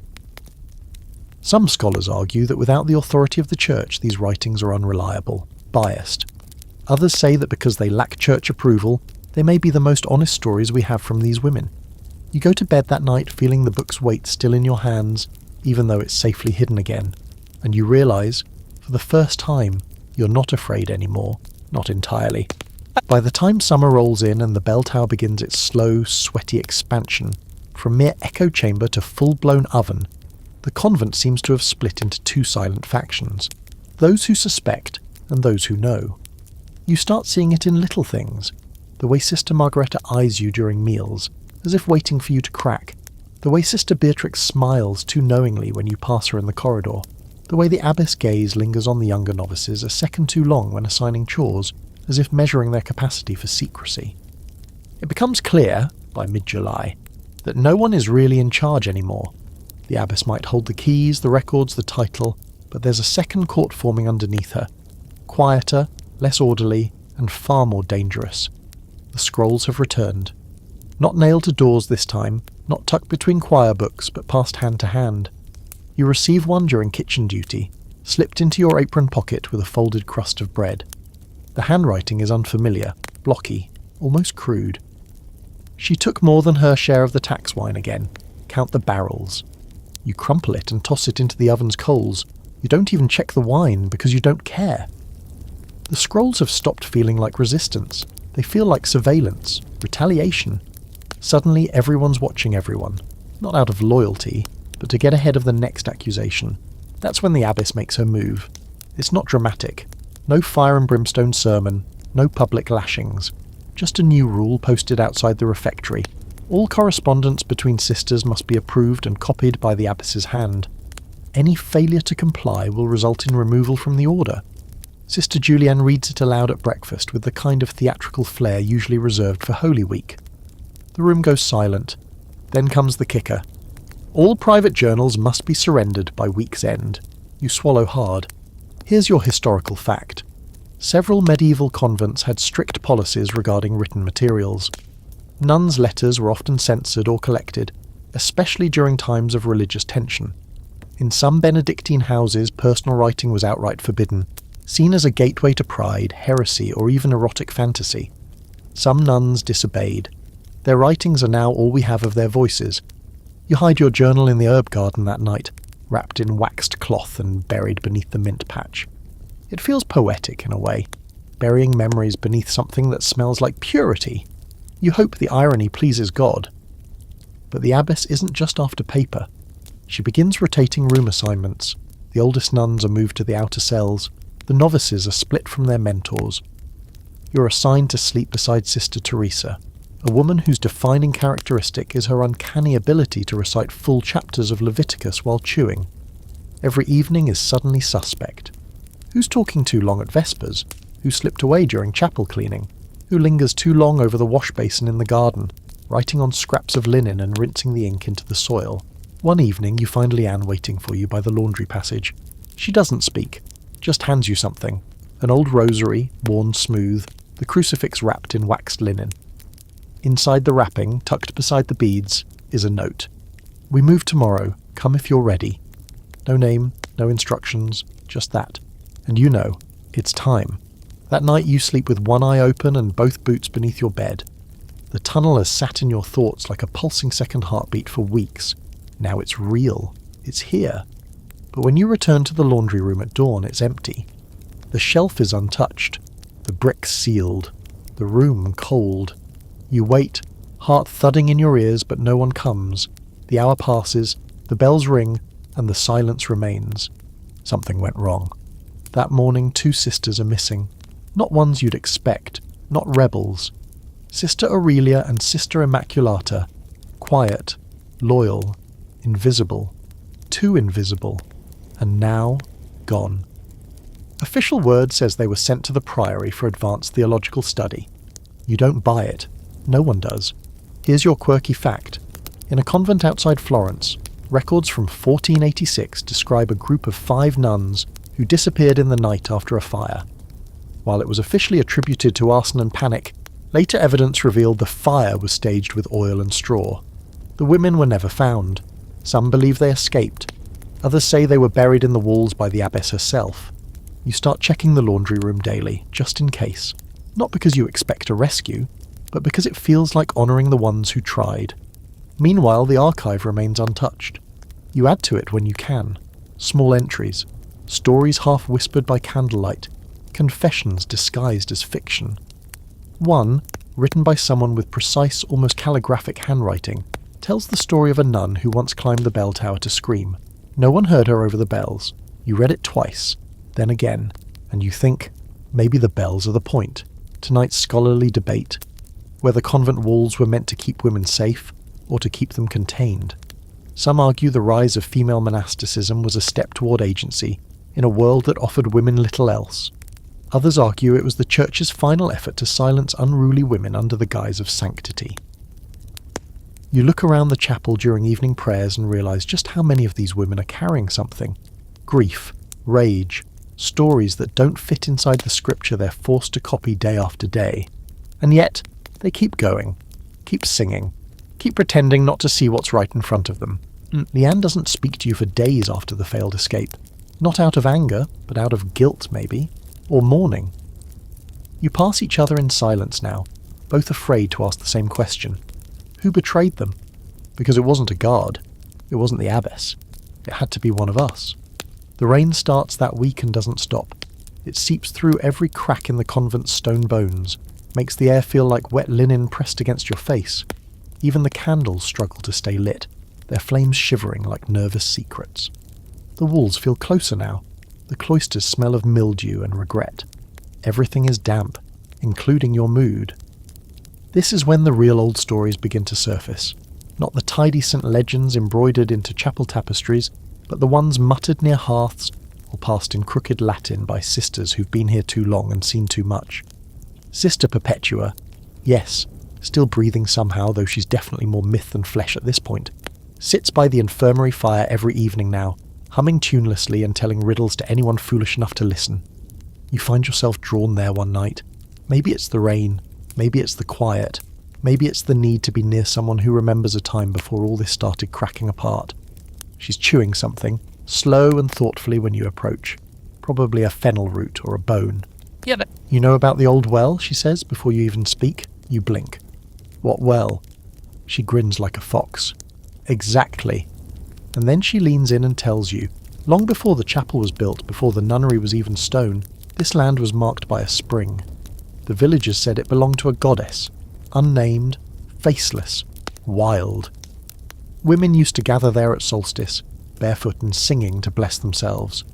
When the church claimed the land, the spring was sealed beneath the chapel floor, a holy site buried beneath another, like a secret tucked under a lie.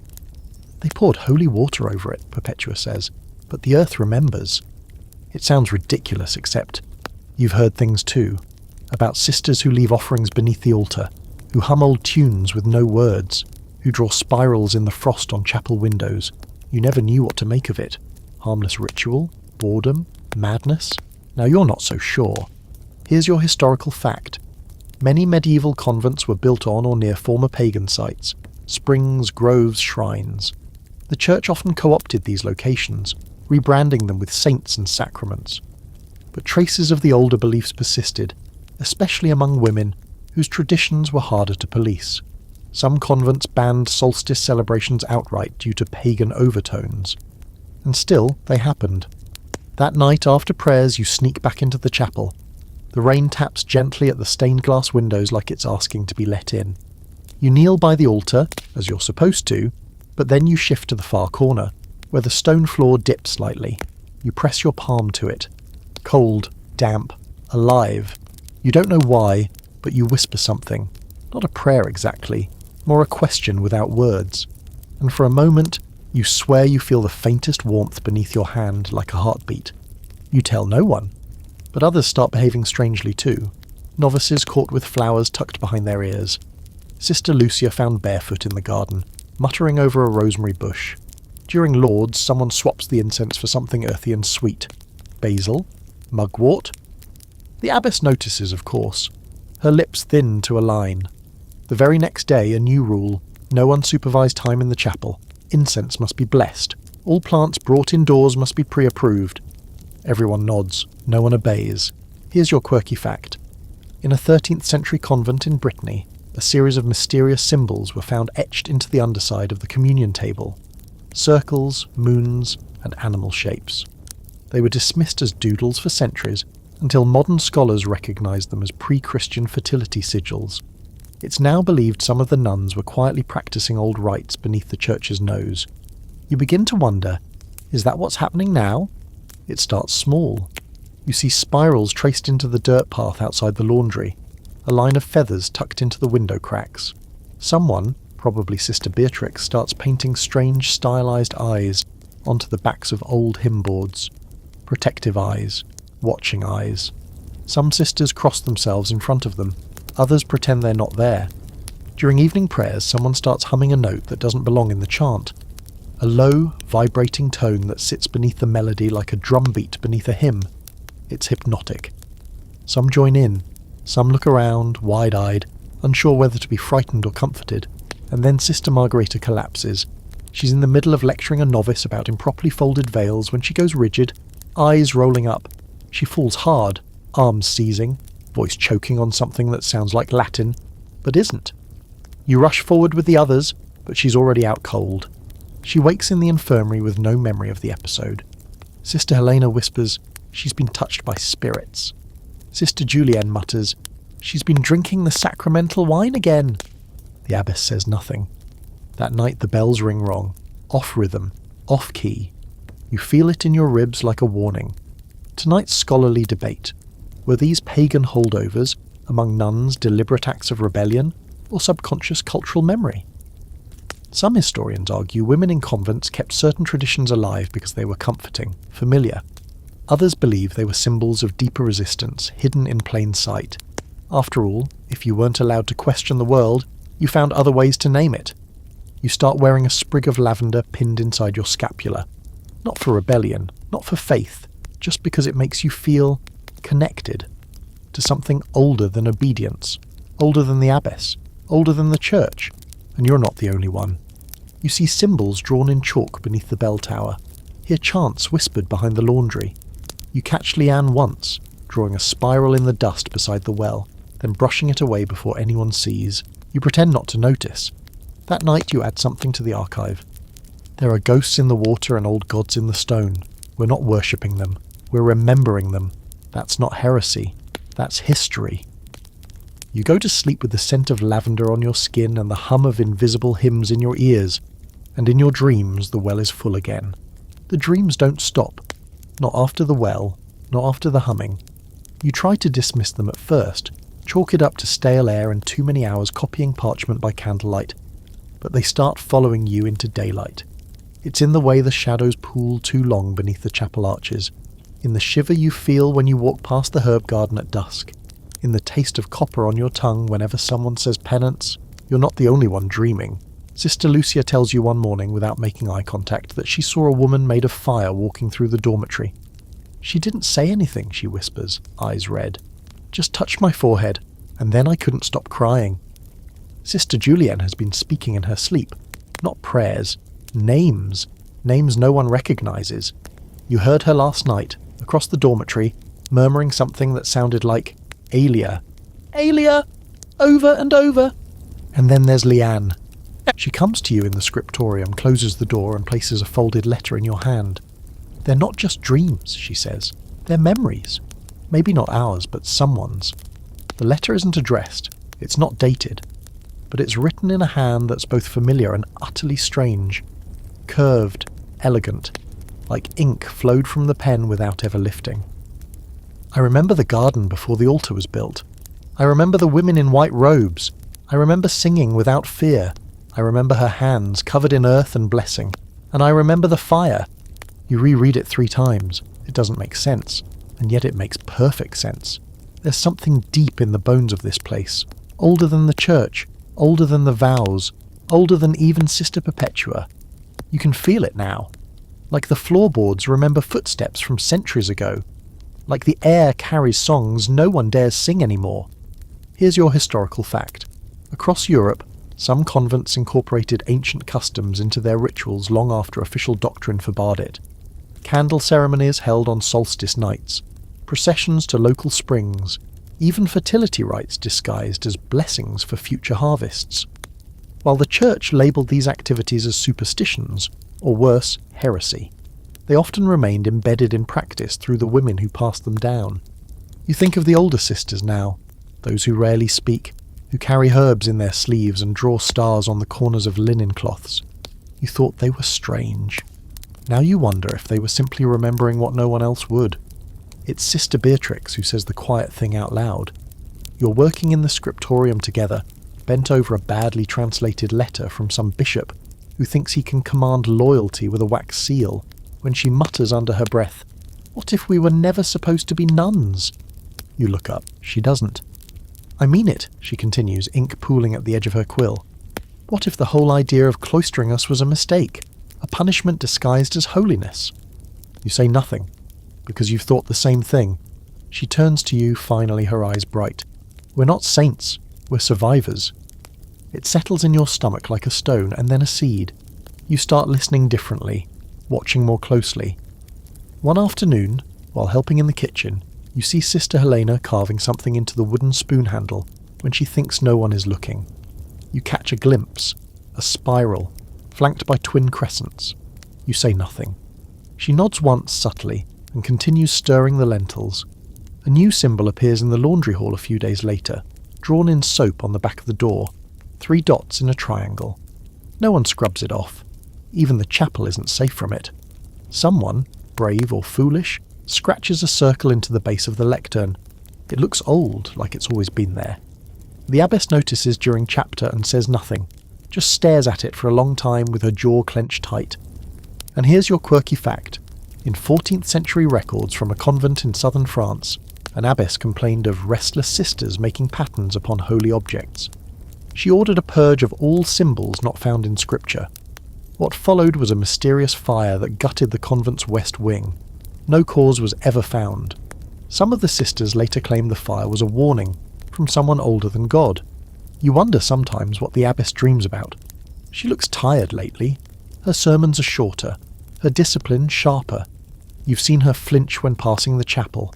Her hands tremble slightly when holding the Eucharist. There's a hollowness in her now, as if some certainty she's clung to for years has started to rot from the inside. And then something strange happens. The scrolls stop. No accusations, no gossip, no anonymous letters slipped into aprons or altar cushions.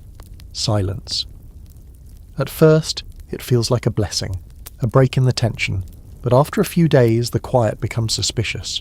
You're sitting in the herb garden with Leanne when she says, "You know what happens right before a storm breaks?" You glance up at the sky. "Stillness?" She nods. "This feels like that." That night someone enters the chapel and lays something on the altar. It isn't a prayer. It's a small stone wrapped in linen, and inside the linen blood. Not much, just a smear, but it's fresh. By morning the linen is gone, the stone remains, no one speaks of it. Tonight's scholarly debate, whether the line between heresy and memory is thinner than the Church would like to admit. Some scholars suggest that the so-called pagan remnants in medieval convents weren't rebellious. They were ancestral, carried by women who never had the luxury of separating belief from survival.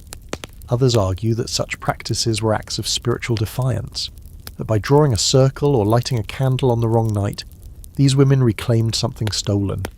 You lie awake that night staring at the ceiling. Outside the rain returns, slow, relentless. In your hand you hold the old letter again, the one about the garden, the fire, and you think, maybe we're not dreaming after all, and maybe we're remembering. It begins with a meow, soft, insistent. Not the sound of a stray cat begging for scraps at the convent gates. Those are common enough, but something closer, inside. You hear it first during matins just as the bells toll. A long drawn-out yowl echoing off the stone walls of the chapel, so clear and sustained it halts the choir mid-hymn. For a heartbeat, no one moves. Then the abbess clears her throat, loudly, and prayer continues as if the air itself hadn't just bent sideways. But the cat cries return, more often, louder. No one sees it, not once, but everyone hears it. During meals, in the scriptorium, even in the garden. It becomes a joke among the younger novices. Sister Beatrix calls it Saint Whiskers. Someone even draws tiny paw prints in the margins of a psalter. A laugh, a distraction, until it stops being funny. It starts with Sister Agnes. You find her one morning hunched over in the dormitory, clawing at her throat like something's lodged there. Her voice is shredded. She tries to speak, but what comes out is not language. It's a sharp yowl, a perfect feline shriek. And then she starts to crawl. The infirmary fills with the sound of whispered prayers and muffled sobs. Agnes is locked in the old storage room away from the others. The abbess claims she's feverish. Delirium, she says. She's fasting too harshly. But you saw her the day before, eating, laughing, braiding her veil with bits of mint from the garden. She was fine, until she wasn't. That's the thing about hysteria, it spreads. 2 days later, Sister Imelda begins twitching during prayers. Then comes the scratching, the growling, then a scream so loud it rattles the pews. One after another, it happens again. 6 sisters, all within the week. By the time the bishop is summoned, half the convent is afraid to sleep. Even the abbess starts showing cracks, deep furrows between her brows, fingers drumming too fast on the chapel lectern. You see her whispering to Sister Perpetua after compline, and for once the ancient nun does not look amused. Here's your historical fact. In the 15th century France, a convent of nuns was reported to have fallen under a mysterious affliction, where multiple sisters began meowing like cats, sometimes for hours. The incident was so disruptive that soldiers were brought in to surround the building. The cause? Still debated. Some blamed demonic possession. Others pointed to mass hysteria triggered by stress, starvation, and isolation. The bishop arrives on a grey morning with a retinue of pale-faced clerics and a crucifix that looks like it was polished specifically for exorcisms. You and the rest of the sisters are summoned to the chapel. Agnes is dragged in, wrists bound with rosary beads, eyes wild. She's not meowing anymore. Now she laughs. Loud, sharp bursts of laughter that make the nave feel a little colder. The bishop begins the rites. You watch from the back, heart in your throat. It's brutal. Shouted Latin, sprinkled water, aggressive psalms. Agnes thrashes, bites. At one point she spits, and it lands on the bishop's cassock. He doesn't flinch, just keeps shouting. The rest of you chant along because not chanting is worse. By the end of the hour, Agnes is limp, quiet. Her eyes are still open. They call it a success. But that night, 3 more sisters fall ill. Here's your quirky fact. In some medieval convents, symptoms of possession, meowing, shrieking, convulsions, were seen not as punishment, but as signs of divine ecstasy. One German abbess wrote extensively about the blessed torments her sisters experienced.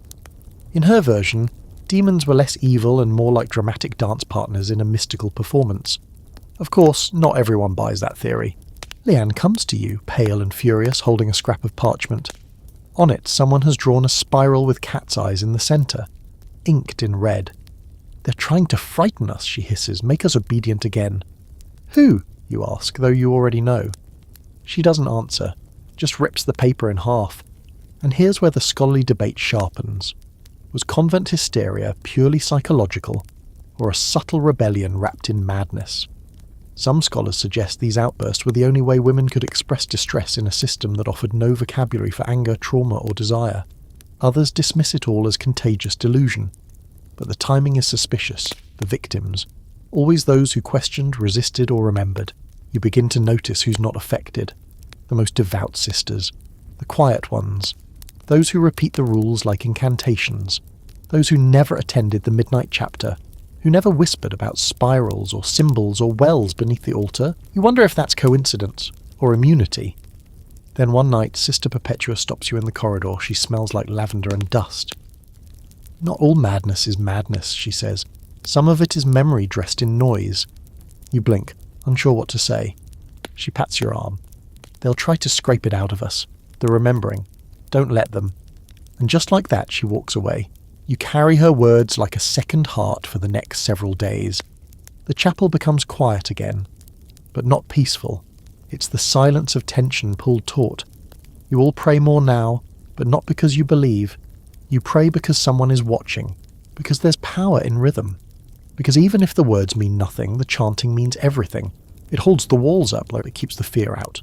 Maybe. And then the cat cries return. But this time, it's not from a sister. It's from the ceiling. You all freeze as the mewling echoes from the rafters above the altar. Sister Julienne looks up slowly. You all do. Nothing is there. Just the rafters and silence. But the crying continues. Long, low, unsettling. That night someone leaves a message on the altar, scratched into the wax of a half-melted candle. "She's watching from the rafters. Let her speak." No one touches it, not even the abbess. And the next morning Sister Agnes is gone.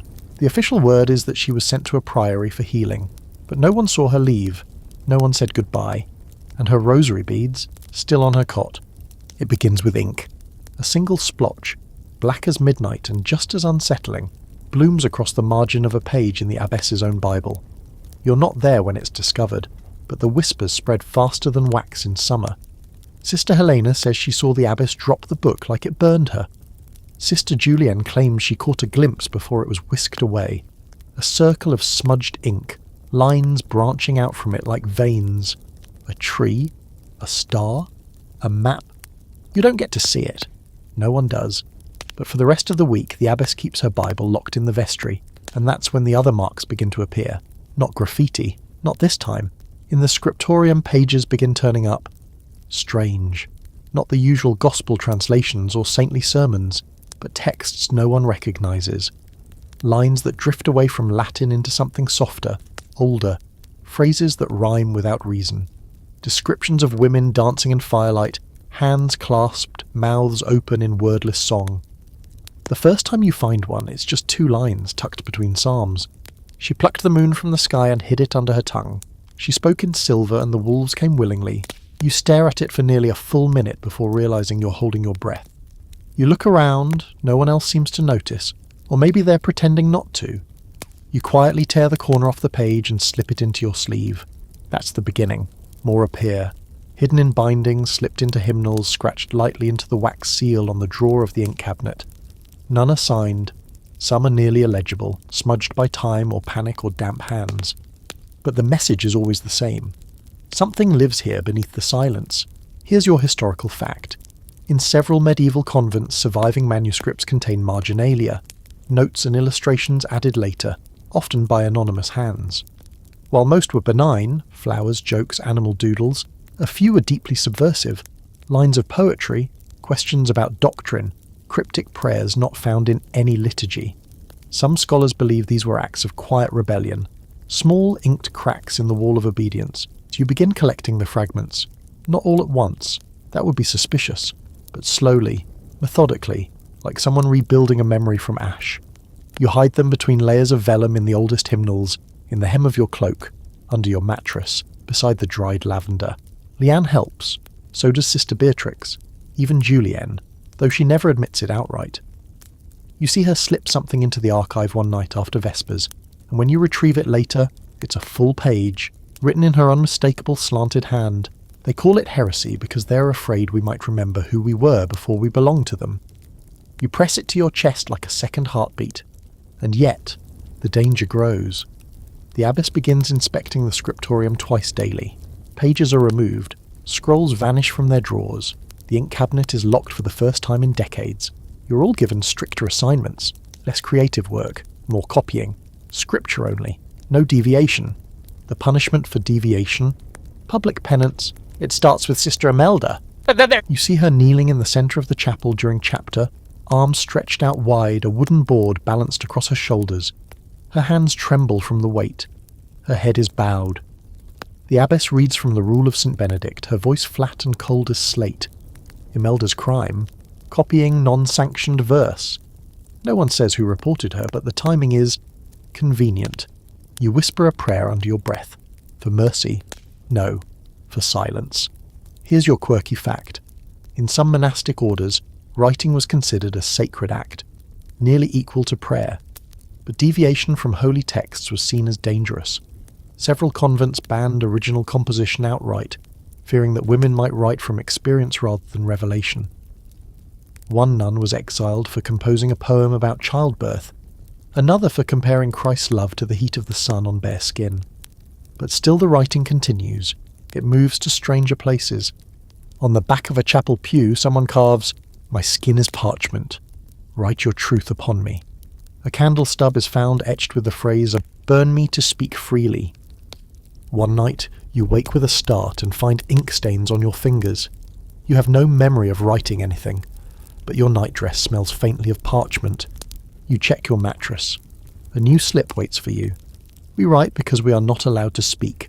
We write because they cannot unwrite us all. The archive swells. It's becoming too large to hide. So you do something you swore you wouldn't. You begin copying it. Not with ink, not with words, but with memory. You memorize the phrases, the symbols, the cadence of the stories. You teach them to Leanne in fragments. She teaches them to another. It becomes a whispered liturgy passed from sister to sister, hidden in idle conversation, in chants sung just a fraction too slowly. A secret gospel with no book, no priest, no absolution. Tonight's scholarly debate. Is the act of writing inherently rebellious when placed in the hands of the silenced? Some historians argue that for medieval nuns, writing wasn't just expression, it was survival. Others say it was a form of spiritual possession, a way of channeling suppressed truth through divine means. But maybe it's simpler than that. Maybe writing is just what happens when the soul has nowhere else to go. You begin to wonder if the walls remember the ink, if the floor still tastes it, if the rafters echo with half-spoken psalms, rewritten in the mouths of girls who were never supposed to speak at all. You lie awake that night staring at the low-ceiling beams, your thumb rubbing the ink-stained edge of your blanket. There's a voice in your head now, not yours, not God's. But it whispers anyway. Write it down. They won't believe you later. The abbess declares a day of silence. Not the usual regulated kind. No whispering during meals, no idle talk during chores, but an absolute, consecrated, full-day fast of the tongue. No speech, No singing, no confession, only breath and prayer and the soft shuffle of sandals on stone. To cleanse the spirit, she says, but everyone knows what it really is. A muzzle, a warning. She announces it during morning chapter, her voice slow and honeyed, like she's explaining a blessing instead of issuing a decree. The sisters nod, dutiful, heads bowed, but you see the flicker of tension under the surface, the small shifts of the jaw, the clenched fists folded too tightly in laps, and then she adds the final detail. At the end of the day, all sisters will present themselves for chastity inspection. The room doesn't gasp, this isn't a scandal in the church's eyes, but something inside you shrinks. You haven't heard those words since you were a novice, and yet the memory is immediate. Bare knees on cold stone, calloused fingers pressing into your hip bones, the smell of sweat and incense and sanctified shame. You feel Leanne stiffen beside you, the abbess continues. These measures are meant to ensure spiritual integrity. That phrase. You could scream. Instead you don't speak, because now it's law. Here's your historical fact. During the height of monastic scrutiny in the 14th century, chastity inspections were real and terrifying. Church authorities, sometimes male bishops or appointed inquisitors, performed physical examinations on nuns suspected of breaking their vows. These tests were meant to verify virginity or uncover signs of pregnancy, but they were often based on superstition, guesswork, or punishment disguised as procedure. That morning breakfast is silent. Bowls scrape, spoons clink. Not a word passes between you and the sisters at your table, but the tension is louder than bells. You look around and count. 5 faces missing. Maybe ill, maybe hiding, maybe worse. You know better than to ask. After chores, everyone lines up. No talking, no eye contact. Just the endless sound of the abbess's sandals against the stone as she paces slowly down the hall. One by one, the sisters are called behind the curtain in the infirmary. Each time it feels like a minute too long, and when they return their eyes are lowered, faces pale, some shake. One has to be helped back to her cot. Leanne grips your sleeve as they call her name. She doesn't return for almost half an hour.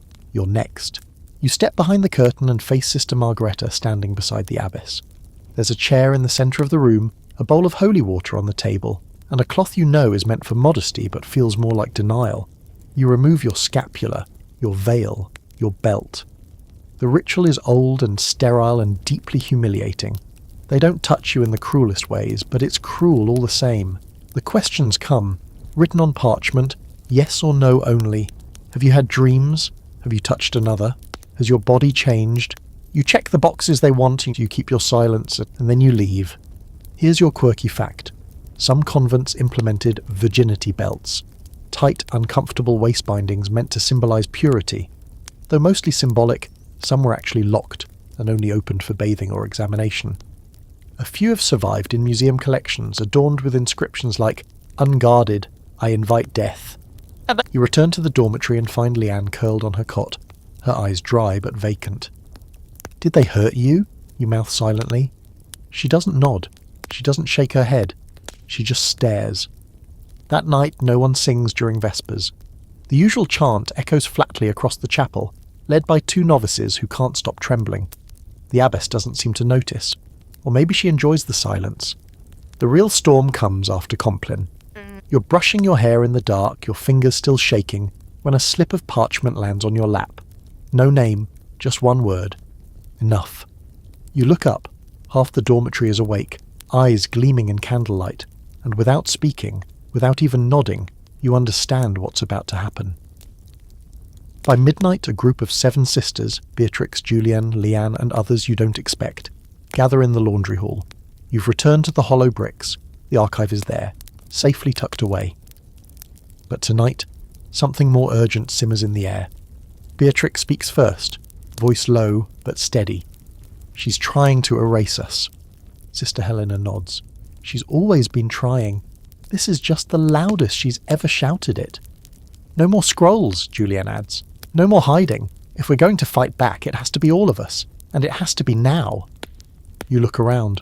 Some faces glow with fury, others tremble. But everyone's eyes are wide open. You speak without thinking. What about the rest? The ones who are afraid? Beatrix smiles sadly. They'll come, or they'll survive another way. But we're not waiting anymore. Tonight's scholarly debate. Were convent revolts acts of feminism before feminism had a name? Some historians think so. Documented cases of nuns resisting authority, locking out abbots, writing to kings, refusing inspections, suggest a kind of proto-resistance. Others argue these were isolated acts of desperation, not organised rebellion. But maybe that's the point. Rebellion doesn't have to be clean. It just has to start. The group disperses before dawn, nothing flashy, no grand declarations, but something's shifted. You feel it in the air. The weight of fear has cracked just a little. That morning during chapter, the abbess looks out at the room full of bowed heads, unaware, or pretending not to see, that they're no longer bowed in submission. They're waiting, preparing, remembering. You hum under your breath during the final prayer, not quite in tune, not quite off-key, just enough to be noticed.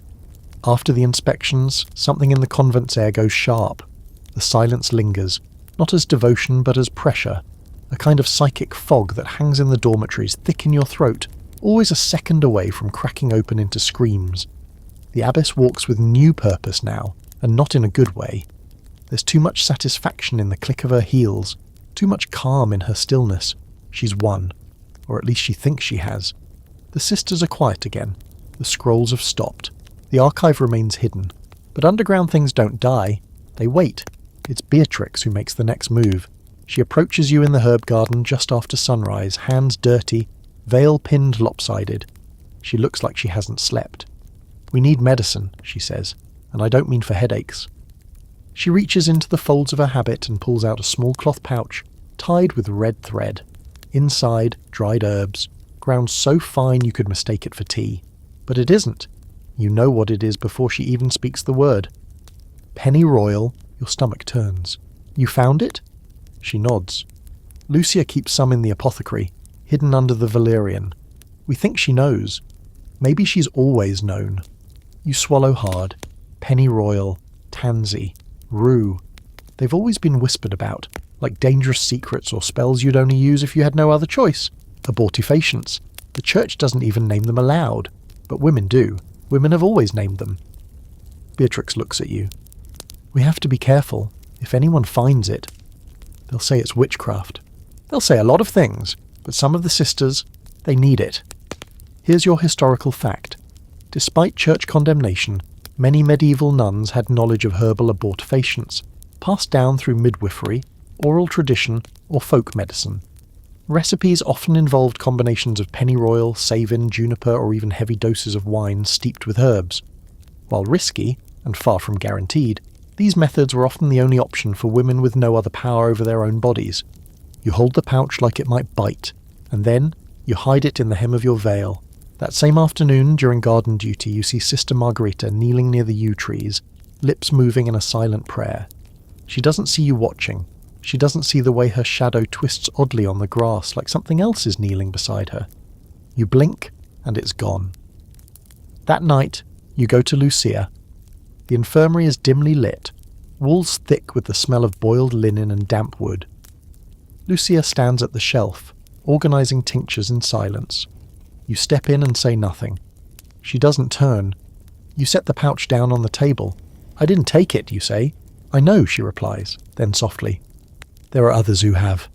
You nod. She finally turns to face you. Her eyes are heavy but kind. "Do you think we're sinners?" she asks. You want to say no. You want to say something profound. But all you can do is shake your head and reply, "I think we're survivors." She nods, just once, and leaves the pouch where it is. Here's your quirky fact. A few medieval medical manuscripts written by nuns include recipes for what were called moon teas, herbal infusions meant to bring on the menses. While many were mild remedies for irregular cycles, others had more direct effects. The margins of these texts sometimes include coded symbols, circles, spirals, moon phases, that scholars now believe were a kind of shared, secret language among women healers. After that, things begin to move quietly. Beatrix distributes more pouches, only to those who ask. No questions, no lectures, just a look, a nod, and the passing of something that might save a life, or a reputation, or a soul. Leanne begins sketching again. Not just saints, but women in cloaks, holding leaves, Women kneeling beside cauldrons, women braiding herbs into each other's hair. She hides them in the pages of unused psalters. One afternoon you find a drawing tucked into your pillow, a woman standing in firelight, hands open, eyes closed. Her mouth is full of stars. The sisters are speaking again, not with words but with looks, with glances passed over shared loaves of bread, with songs hummed just a bit off tempo. You begin to understand that rebellion doesn't need banners. Sometimes it's just survival, stretched quietly across enough hands to become something that feels like hope. Then comes the knock, 3 sharp raps on the door of the infirmary during evening prayers. When Lucia answers, 2 strangers stand there, clergy, not from the bishop's house but from farther away. You recognise the seal on their scrolls, the inquisitorial office. Everyone knows what that means. That night chapter is tense. The abbess reads nothing, just glares. The 2 inquisitors sit on either side of her, robes too clean, faces like marble. They say they're here for a visitation. Routine. Nothing to fear. But their questions begin before dawn. Sister Helena is called first, then Julienne, then you. They sit across from you in the refectory, scrolls open, quills poised. Have you ever witnessed forbidden rituals? No? Has any sister spoken to you of impure desires? No. Are you aware of any unauthorized writing, recording, or journaling? You hesitate, just a second, too long. They look up, but you say, firmly, no. They nod, dismiss you. You're shaking when you leave, but you don't run. You walk slowly, because panic is a confession. Tonight's scholarly debate. Were medieval inquisitions about purity or about control? Some say these visitations were genuine attempts to maintain doctrine. Others argue they were exercises in fear, especially in female communities. Historians note that convents were targeted far more aggressively than monasteries. Why? Because a group of women living together, outside the direct control of men, was inherently threatening to the order of things. That night, a new message appears in the archive. No paper, no ink, just a stone, carved with a single line. They cannot see what we carry in silence. You don't know who left it, but you understand. The church can send inquisitors. It can test your body. It can lock your doors, but it cannot find the thing you've hidden in plain sight. Your knowledge, your medicine, your voice. You light a candle before bed and place it in the windowsill facing out toward the fields. Just one flickering light, a signal, a warning, a promise. They start in the cellar. The inquisitors, that is. You hear it from Sister Beatrix, who hears it from one of the kitchen girls, who swears she saw the pair of them descending the stairs with lanterns and a scroll in hand, muttering about relic inventories. Officially, they're reviewing the holy storage, checking for counterfeit saints' bones, making sure no one's hiding an unauthorized scrap of the true cross in an old biscuit tin. But you know better. They're looking for something, or someone. The air changes with them here. The sisters speak in shorter sentences. Laughter dries up. Even the chapel songs are sung like confessions, stiff, subdued, like any misplaced note might be taken down as evidence. The inquisitors are quiet, methodical. They ask questions that sound casual until they aren't. Where did you learn Latin? Have you ever been left unsupervised in the scriptorium? Who signs for the herbs in the infirmary? Every word you give them feels like gamble. You start hiding the archive in a new place every day, under the choir loft, behind loose bricks in the wall near the garden, once, even in the rain barrel, wrapped in oilcloth and hope. You memorize the order of entries in case it's found and destroyed. You whisper the phrases in your head like prayers. Some nights, Leanne mouths them back to you from her cot. No one else can hear, but that's the point. Here's your historical fact. During the 15th century Inquisitions across Europe, investigators often targeted women's communities, particularly those known for independent income, political connections, or unregulated practices like healing. Many nuns were accused not of heresy, but of concealing knowledge, a crime punishable by removal, isolation, or, in rare cases, execution. The inquisitors begin inspecting hands. Yes, hands. Sister Julienne returns from questioning with her palms red and raw. They made me hold a crucifix for an hour, she whispers, to see if it burned. You think she's joking, but she's not. The next day, Sister Lucia is seen soaking her fingers in vinegar. For the ink stains, she mutters when someone asks. You follow suit that night, scrubbing your hands with lemon rind until your knuckles ache. The archive isn't safe anymore. Not on the page, not on the skin. And then, one morning, the Inquisitors are gone. No announcement, no departure blessing, just vanished. The abbess resumes morning chapter with a new glint in her eye. Order has been restored, she says. Praise be. But you've seen enough to know that silence isn't safety. It's a stall. The damage is already done. Sister Imelda doesn't return from the infirmary. Sister Helena goes mute, refuses to speak even when addressed directly. And Sister Perpetua, who once seemed like she could outlive the building itself, collapses in the chapel aisle 2 days later during evening prayer. You're the one who catches her head before it strikes the floor. She smiles, barely. That's one way to silence an old witch, she says. Then she closes her eyes. They bury her before dawn, and no chant, no procession. Just a hasty hole behind the vegetable patch, a slab of stone laid on top, unmarked. You visit it that night, fingers in the dirt, and whisper her name 3 times. You don't know if she hears, you don't know if she's gone. But you remember what she said. They'll try to scrape it out of us. You wake the next morning to blood in the wash basin. Someone's, maybe everyone's. A red film across the surface of the water, dark and quiet. You check your own arms, clean, your lips, unbitten. The other sisters do the same. No one speaks of it. But later that day, someone finds a scrap of linen on the altar. It's soaked through. Here's your quirky fact. In several early convents, menstruation was considered a mark of spiritual impurity.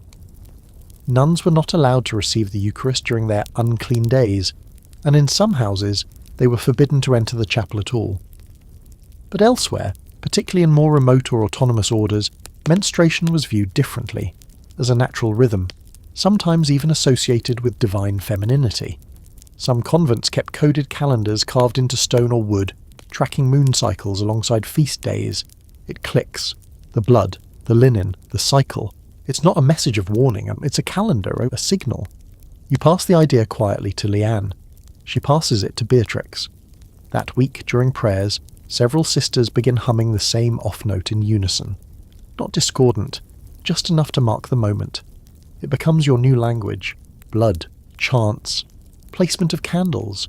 You create a schedule, invisible to anyone not paying attention. A rotation of movements and gestures layered beneath the routine. You start counting. How many nods between verses?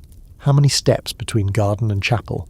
There's a shape forming beneath the convent's skin, a pattern, a code. And then, the moment you feared since the inspections, someone finds the archive. You return to the chapel after dusk, and the hiding spot behind the wall has been broken open. The bricks are scattered. The linen wrappings are torn. The book is gone. Your legs nearly give out. You stagger into the shadows and sit with your back against the cold wall, bile rising in your throat. It's over. It's over. Every name, every phrase, gone. Or worse, exposed. You imagine the Inquisitors returning. You imagine sisters lined up, blindfolded, hands bound. You imagine yourself with fire licking at your heels, and then you see it. Not the book. A single page, pinned to the inside of the hiding place with a shard of wood. You pull it free, hands shaking, and it reads, "You can burn the parchment." But not the memory. We live in each other now. No signature. But you know. The archive isn't gone. It's been scattered, memorized, copied, hidden in 30 small places across 30 stubborn minds. You're not alone. Tonight's scholarly debate. Were the women of medieval convents simply victims of circumstance? Or were they part of something more intentional? Some historians argue that despite oppression, these women formed complex social, emotional, and intellectual networks, what we might now call resistance cells.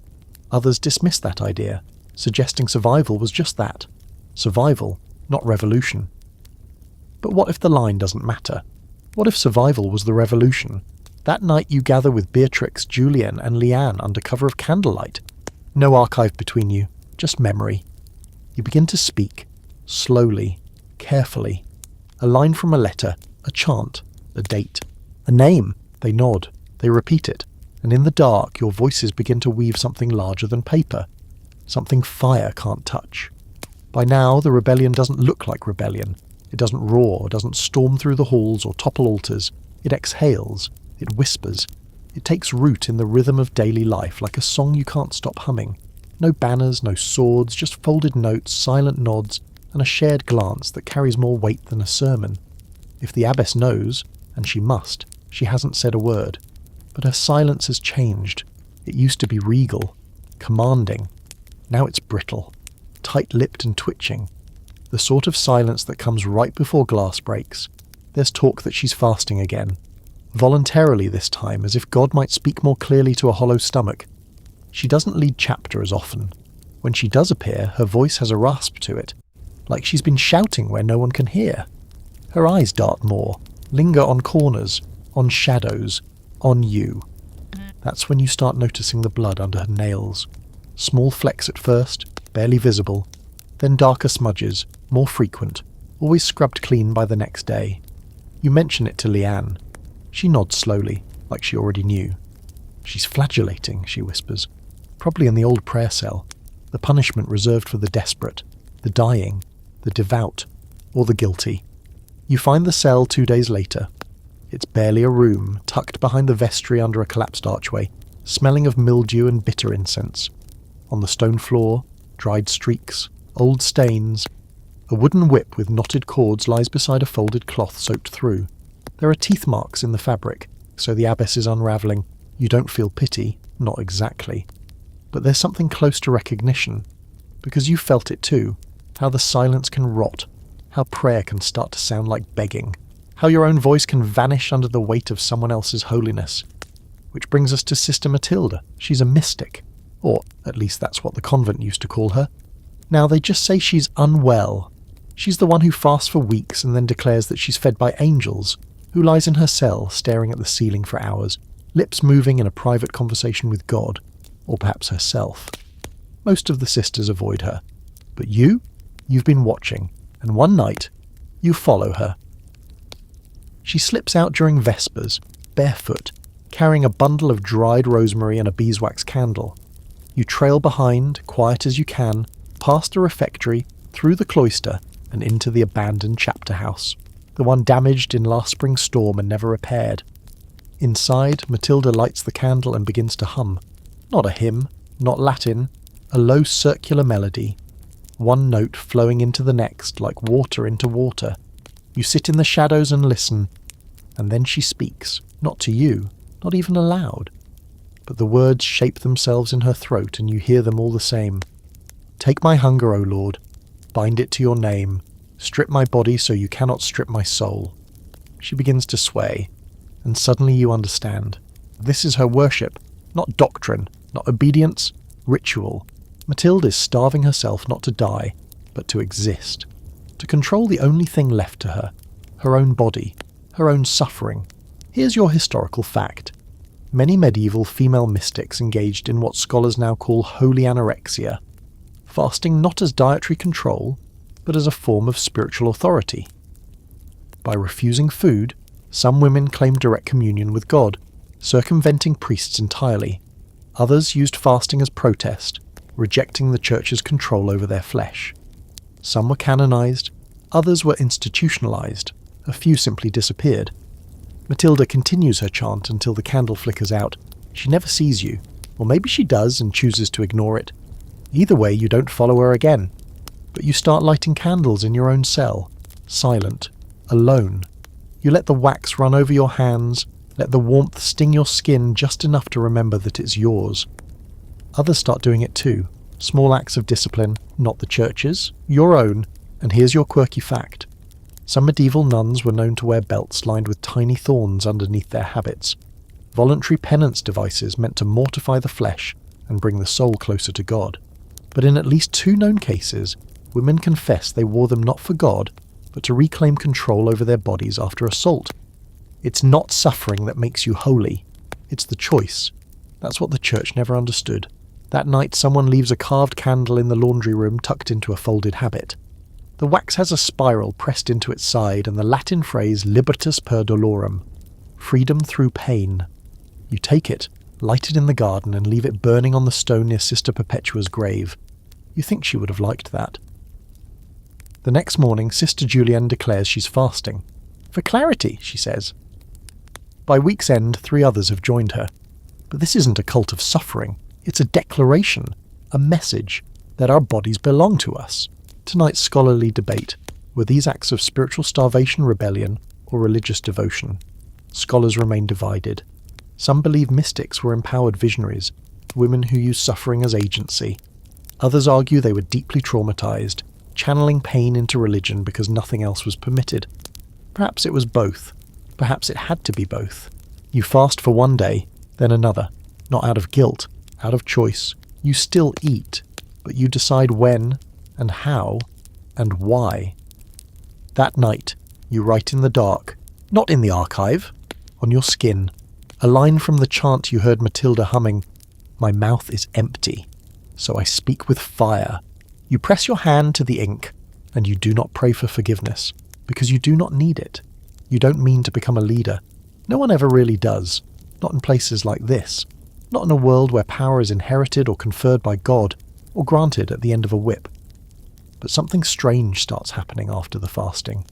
Sisters begin looking to you, not with reverence, not like they looked at the abbess when she still held command with her gaze alone, but with recognition, with quiet nods, with small offerings, a sprig of rue tucked into your veil, a folded page slipped under your bowl, a hand on your shoulder in the dark, no words, just presence.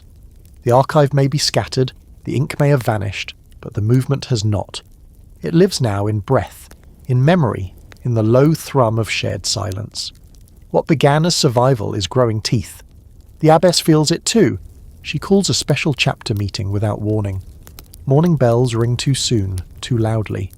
You and the other sisters arrive half-dressed, veils pinned crooked, belts askew. She stands at the head of the room like a statue chipped by wind. Her voice when she speaks is as brittle as kindling. There has been a corruption, she says. No one blinks. Acts of rebellion, blasphemy, heresy. Stillness. Her hand trembles at her side. The Lord has withdrawn his favour. I have received visions, warnings. Of course she has.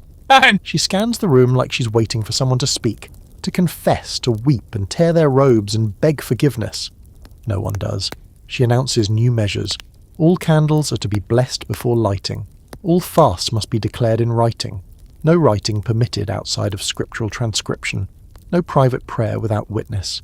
She's choking the air. But we've learned to breathe differently. That afternoon, Leanne passes you a sliver of parchment. 3 words. It's almost time. Time for what, she doesn't say. But you feel it too. There's pressure in the walls now. A quiet flexing of stone. Like the building itself is watching. Waiting. That night, Matilda speaks. Not in riddles, not in chants, not to God. To all of you. After compline, she stands in the chapel aisle, barefoot and glowing. Candle in one hand, the other raised. Not in blessing, but in offering. I have seen the end, she says, her voice calm, whole. And it is not fire, it is return. The sisters don't move. She continues. There is something beneath us, older than these stones, older than the church. It has been listening, and now it waits for our answer. Julianne takes a step toward her, then another. Matilda kneels, and one by one, the others follow. You stand still, heart pounding, because this isn't rebellion anymore, it's awakening. Here's your historical fact. In several documented convents, most notably in parts of Italy and Spain, groups of nuns began to centre their spirituality around visions and mysticism that had little to do with orthodox teachings. Some claimed to speak directly to divine feminine figures. Some experienced group ecstasies, spontaneous chants, or mass fainting spells. The church labelled these as demonic or hysterical. But in at least one case, the local community protected the nuns, believing them touched by heaven. You kneel last, not because you doubt, because you understand what this means. The chapel becomes a new kind of space after that. Not holy, not forbidden, alive. Sisters begin entering barefoot. Someone replaces the incense with dried lavender and crushed bay. The floor is swept clean every morning, but someone always redraws the spiral at the altar's base before Vespers. No one claims it. No one erases it. And then one morning the spiral changes. You find it while lighting the altar candles. A second ring has been added, drawn in chalk, faint and trembling. Inside it, a single word, in Latin, revertimini, return. Here's your quirky fact. In a few surviving letters from an unnamed 14th century nun in Flanders, she describes her dreams as letters from the stone. She claims the chapel spoke to her in sleep, offering symbols and riddles that matched no known scripture. One of the most repeated phrases was revertimini ad radices, return to the roots. So maybe this isn't new. Maybe you're just finally listening. That evening you gather with the others in the laundry room, the old meeting place. The tunnel has long since crumbled, but the memory remains. The sisters arrive quietly, no signals needed. They bring candles, bundles of herbs, scraps of parchment tucked into their sleeves. Leanne places a bowl of water in the centre. Beatrix adds a lock of hair wrapped in thread. Julienne, a page from the archive. You bring your voice. It's time. You kneel, and the room follows. Matilda begins the chant. Not a hymn, not Latin, something older. No one remembers learning it, but everyone knows the words. We remember the fire. We remember the well. We remember the stone and the hands that held it. We are the daughters of silence, and we are no longer quiet. The words settle into the walls like ash. The abbess doesn't appear at chapter the next day, or the day after. Her cell is locked, the window shuttered. You wonder if she's inside, praying, starving, or watching you through the cracks. Tonight's scholarly debate. Were these collective rituals acts of hysteria, healing, or something in between? Some scholars dismiss them as mass psychogenic illness. Others believe they were the only outlet for repressed spiritual agency. But a growing movement suggests these rituals were intentional, not errors of the mind, but expressions of wisdom passed through bodies, through rhythm, through choice, a kind of embodied theology the church never dared to name. In the laundry room that night, the bowl of water ripples without being touched. Someone gasps, but no one runs, no one speaks. You're learning not to fear what cannot be explained, because maybe the divine doesn't need explanation. Just witness, just memory, just return. It's always the bells. They ring in the morning, marking the Angelus. They ring for meals. They ring for death, though that last one happens less often now, or at least less officially. But this time, they don't ring for any of that. They ring at midnight. 3 tolls, long, too long, wrong. They wake you from a shallow sleep that already felt more like listening than dreaming. You sit up before you know why, and across the dormitory other cots are rustling. No one speaks. No one has to. Every sister who hears those bells knows what they mean. Not prayer, not penance. Summons! You dress in silence, fingers trembling slightly as you wrap your belt. In the dimness, Leanne meets your eyes. She's already lacing her boots. Beatrix appears at the door, pale as wax, and nods once. You follow. Out through the cloisters, past the courtyard, into the chapel, where the air is so thick it's like breathing through cloth. The candlelight flickers strangely tonight. Taller flames, moving as if disturbed by something invisible passing just beyond the edge of sight. And there, at the front of the chapel, lies the abbess. Not dead, but close. She's kneeling, barefoot, veil removed, her once pristine robes soaked with sweat and something darker. Around her, the altar is stripped bare. The reliquary box is overturned. The brass cross lies crooked, face down, as if ashamed. The abbess raises her head, her eyes are sunken, wild. "I have seen it," she says. No one breathes. She stands slowly, like the bones inside her have forgotten how to hold her weight. I have tried to silence it, to discipline it, to burn it out. She looks around the room, at each of you. But it will not go. It was here before me. It will be here after. She opens her palm. Inside it, a spiral, carved deep into the flesh. Not ink, not paint. Blood. Real, raw. Unmistakable. "I thought I could command it," she says, voice almost gentle. "But I was wrong." Then she laughs. Not cruelly, not madly, almost sweetly. "I fought it. You welcomed it. And it came to you." She steps down from the altar and kneels before you. Here's your historical fact. Records exist of several abbesses throughout medieval Europe who, after long tenures of control and discipline, experienced late-life mystic conversions. Some claimed visions, others entered trances fasting for weeks. A few renounced their positions altogether, choosing to live as lay sisters or even solitary anchorites. Church officials often explained these shifts as divine penance, but the nuns around them sometimes called it something else. Liberation. No one moves. Then Matilda steps forward, places her hand on the abbess's head, and whispers something none of you can hear. The abbess weeps. No one else does. There is no joy in a queen's collapse, only the shifting of weight from one generation to another. That night, the doors to the vestry are unlocked. The books once restricted are opened. The scrolls once burned are spoken aloud again. Not all of them make sense. Some are little more than fragments. Poetry without grammar. But that's how memory works. You read them anyway. You read them like scripture. And here's your quirky fact. In one surviving convent near modern-day Belgium, nuns created a mirror scripture, a handwritten book composed entirely of reversed Latin phrases and mirrored images. Historians first dismissed it as gibberish, but recent analysis shows it follows a structured rhythm and contains recurring themes: birth, water, binding, loosening, and return. The last page ends in large red letters, "Et non erat Deus," said soror, and it was not God, but sister. After the bells, things begin to change, not loudly, but deeply. The chapel altar is no longer a place of fear. It becomes a gathering point, a meeting space for chants and whispered stories. The spiral remains, redrawn each dawn with water or flower petals or, once, salt. The abbess now sits at the edge, watching quietly, her palms always open, like she's learning to receive rather than command. Julienne takes over managing the herb garden. Leanne begins teaching the novices to write.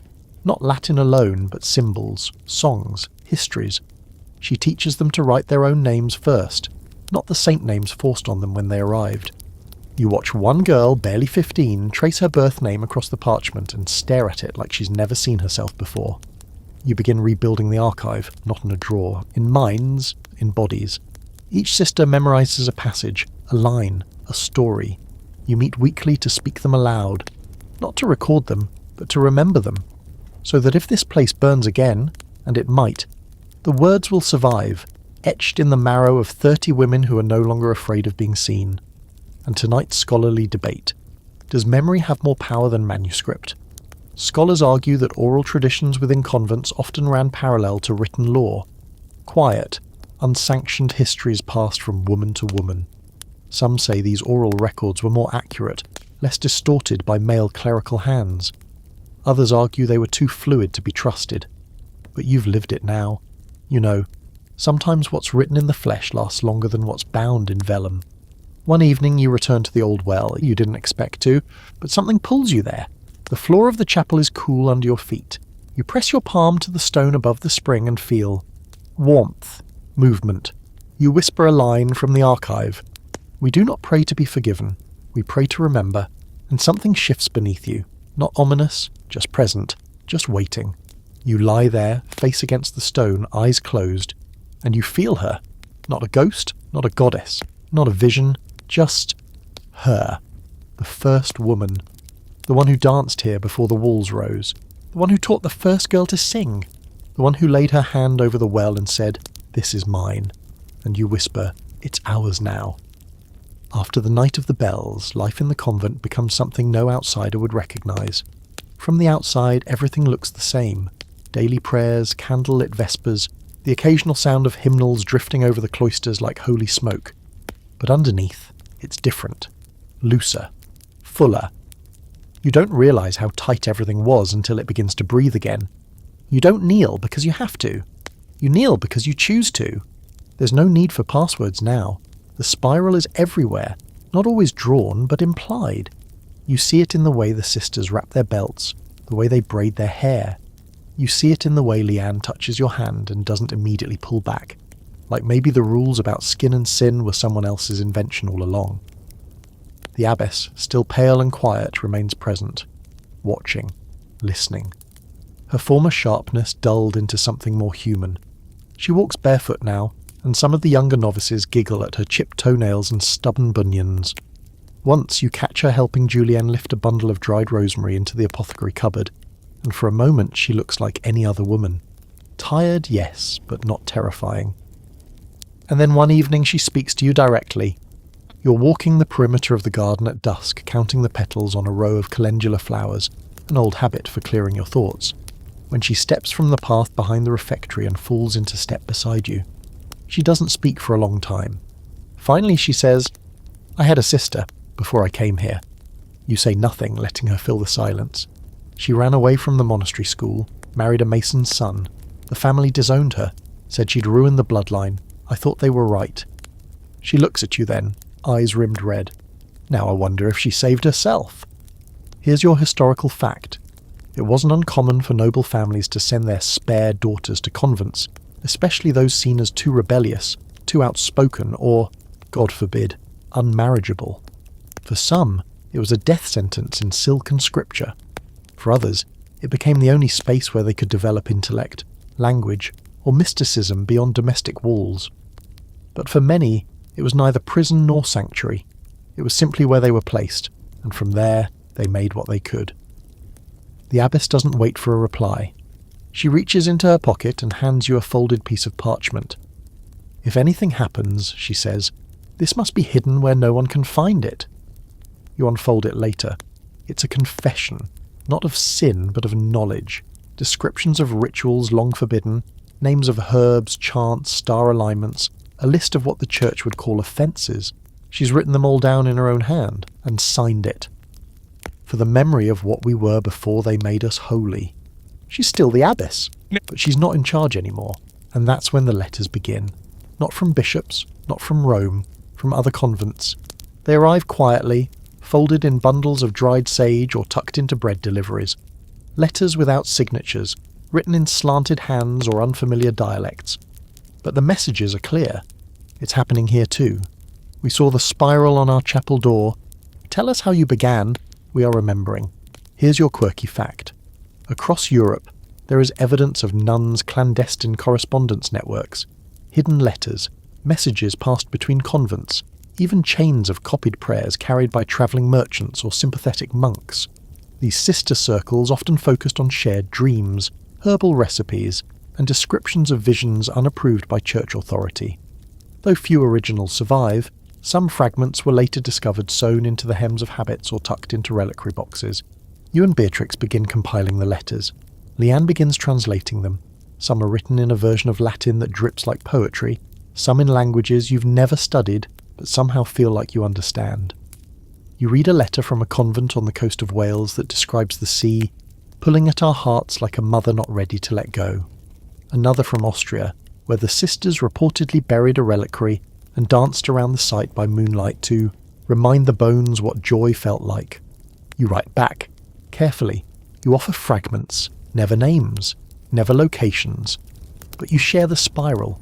You share the chant. You write, we never meant to become anything. We just remembered too much to keep quiet. And so the web grows. Not conspiracy. Not a revolt. Just women remembering they're allowed to want something more. The younger novices are different now. They arrive from cities and villages with quiet expectations, but within a week they're painting spirals onto stones and slipping herbs under their pillows. They learn faster, ask louder. One girl, no older than 14, draws a crescent moon onto the corner of every page she copies. You see her and say nothing, just nod. Tonight's scholarly debate. Did these slow uprisings form a unified movement, or were they isolated flare-ups of spiritual independence? Traditional historians argue that there was no organisation, just scattered bursts of disobedience. But others argue the opposite, that these sisterhoods formed a net, woven in silence, passed through letters, rooted in shared experience.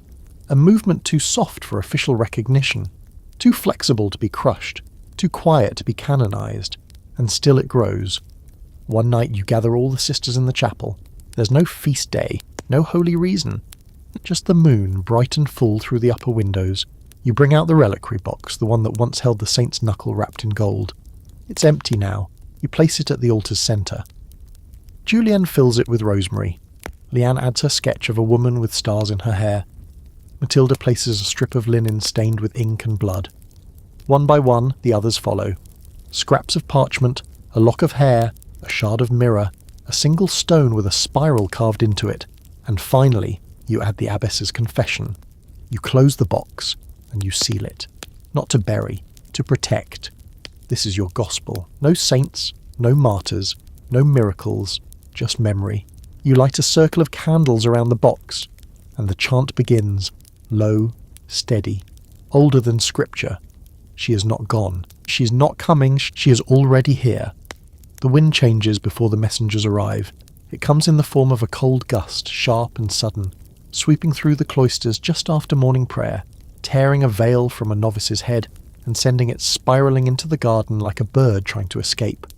You chase it, laughing, not the carefree kind, but the nervous kind, the kind that knows something is wrong before the reason arrives. You catch the veil and look up. The sky has gone that particular shade of grey that only ever means news. By evening they're here. 2 men on horseback, church riders draped in the red and black of the diocesan order. They don't speak to the gatekeeper beyond what's required, but the seal on the scroll they hand over is unmistakable. Not the bishop this time, the cardinal.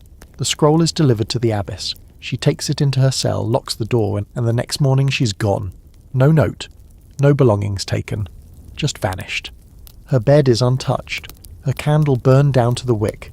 Her shoes remain at the foot of the cot like she meant to return. Some of the sisters believe she fled, some believe she was taken.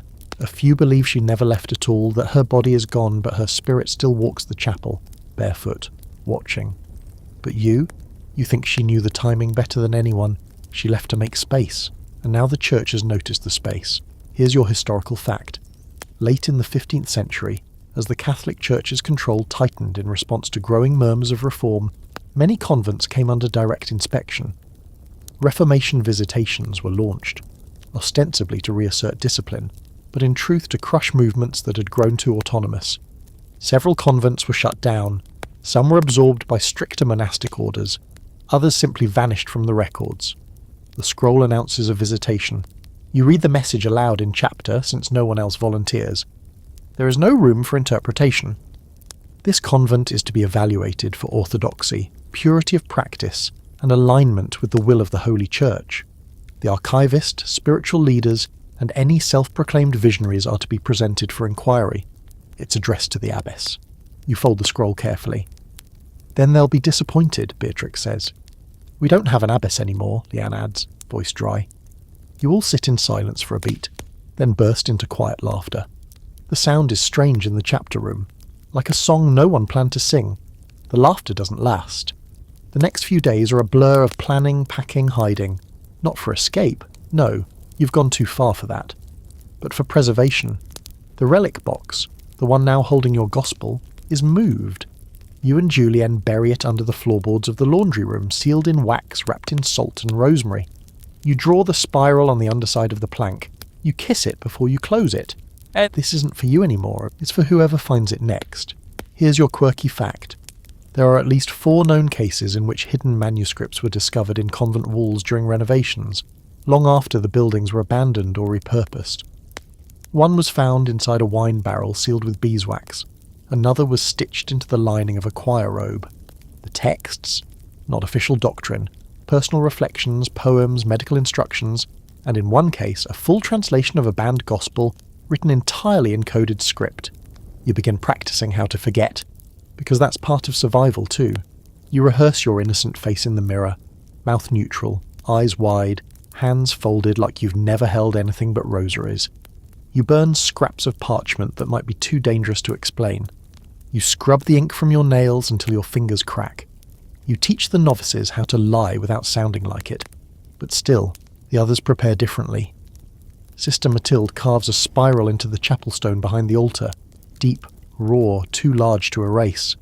Beatrix plants rue in the herb garden and shapes the rose into a sigil only visible from the bell tower.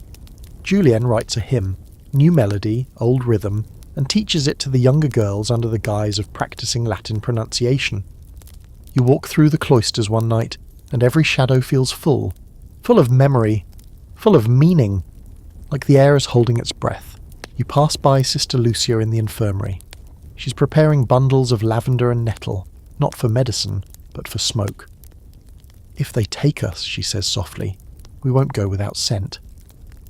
That night someone paints words above the chapel door in egg white, barely visible in daylight, but glowing faintly in candlelight. In the beginning was not the word, but the wound. You don't know who did it, but you know why. Tonight's scholarly debate.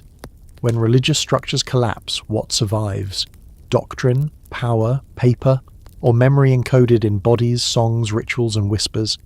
Scholars argue that the things most sacred to marginalized people often survive outside the lines. Unwritten, unrecognised, but persistent. Like the way some chants still echo in places with no name.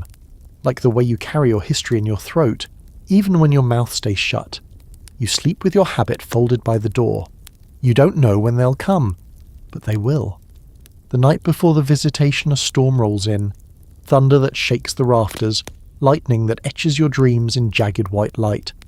You don't sleep much. You sit with the others in the laundry room. No ceremony this time, no ritual, just closeness. Hands linked, candles lit. A single page passed around, each of you reading the line you were entrusted with. One last time. You don't say goodbye. That would make it sound like it's over. Instead you say, we remember. We remain. We return. They arrive at dawn. No bell this time, no warning. Just the steady grind of carriage wheels over gravel, the creak of leather reins, the clink of armour where it has no right to be in a house of peace. You're in the chapel when the doors open, wide, unapologetic, and a man steps inside like he owns the air you're breathing. He's not a priest, not a bishop. You recognise the silver clasp on his mantle, emissary of the inquisitorial office. Behind him, two others enter, one carrying a scroll case, the other wearing a face that looks like it's been trained to never register emotion. Blank, like marble, like death if it had paperwork. The emissary speaks without preamble. You will assemble the sisters. He says it like a formality, but the way he stands makes it clear this is not optional. You do as you're told, not because you're afraid, but because you are ready. They gather you in the chapter room. No one kneels. You sit upright, silent, hands visible, faces blank, but not empty. The novices sit in the back, eyes wide, posture perfect. Julienne sits beside you, her thumb quietly tracing a spiral into the hem of her habit. The emissary reads the charges: deviation from canon law, unauthorized liturgical practices, harbouring mystical heresies, failure to comply with doctrinal order. One by one, like stones dropping into a well.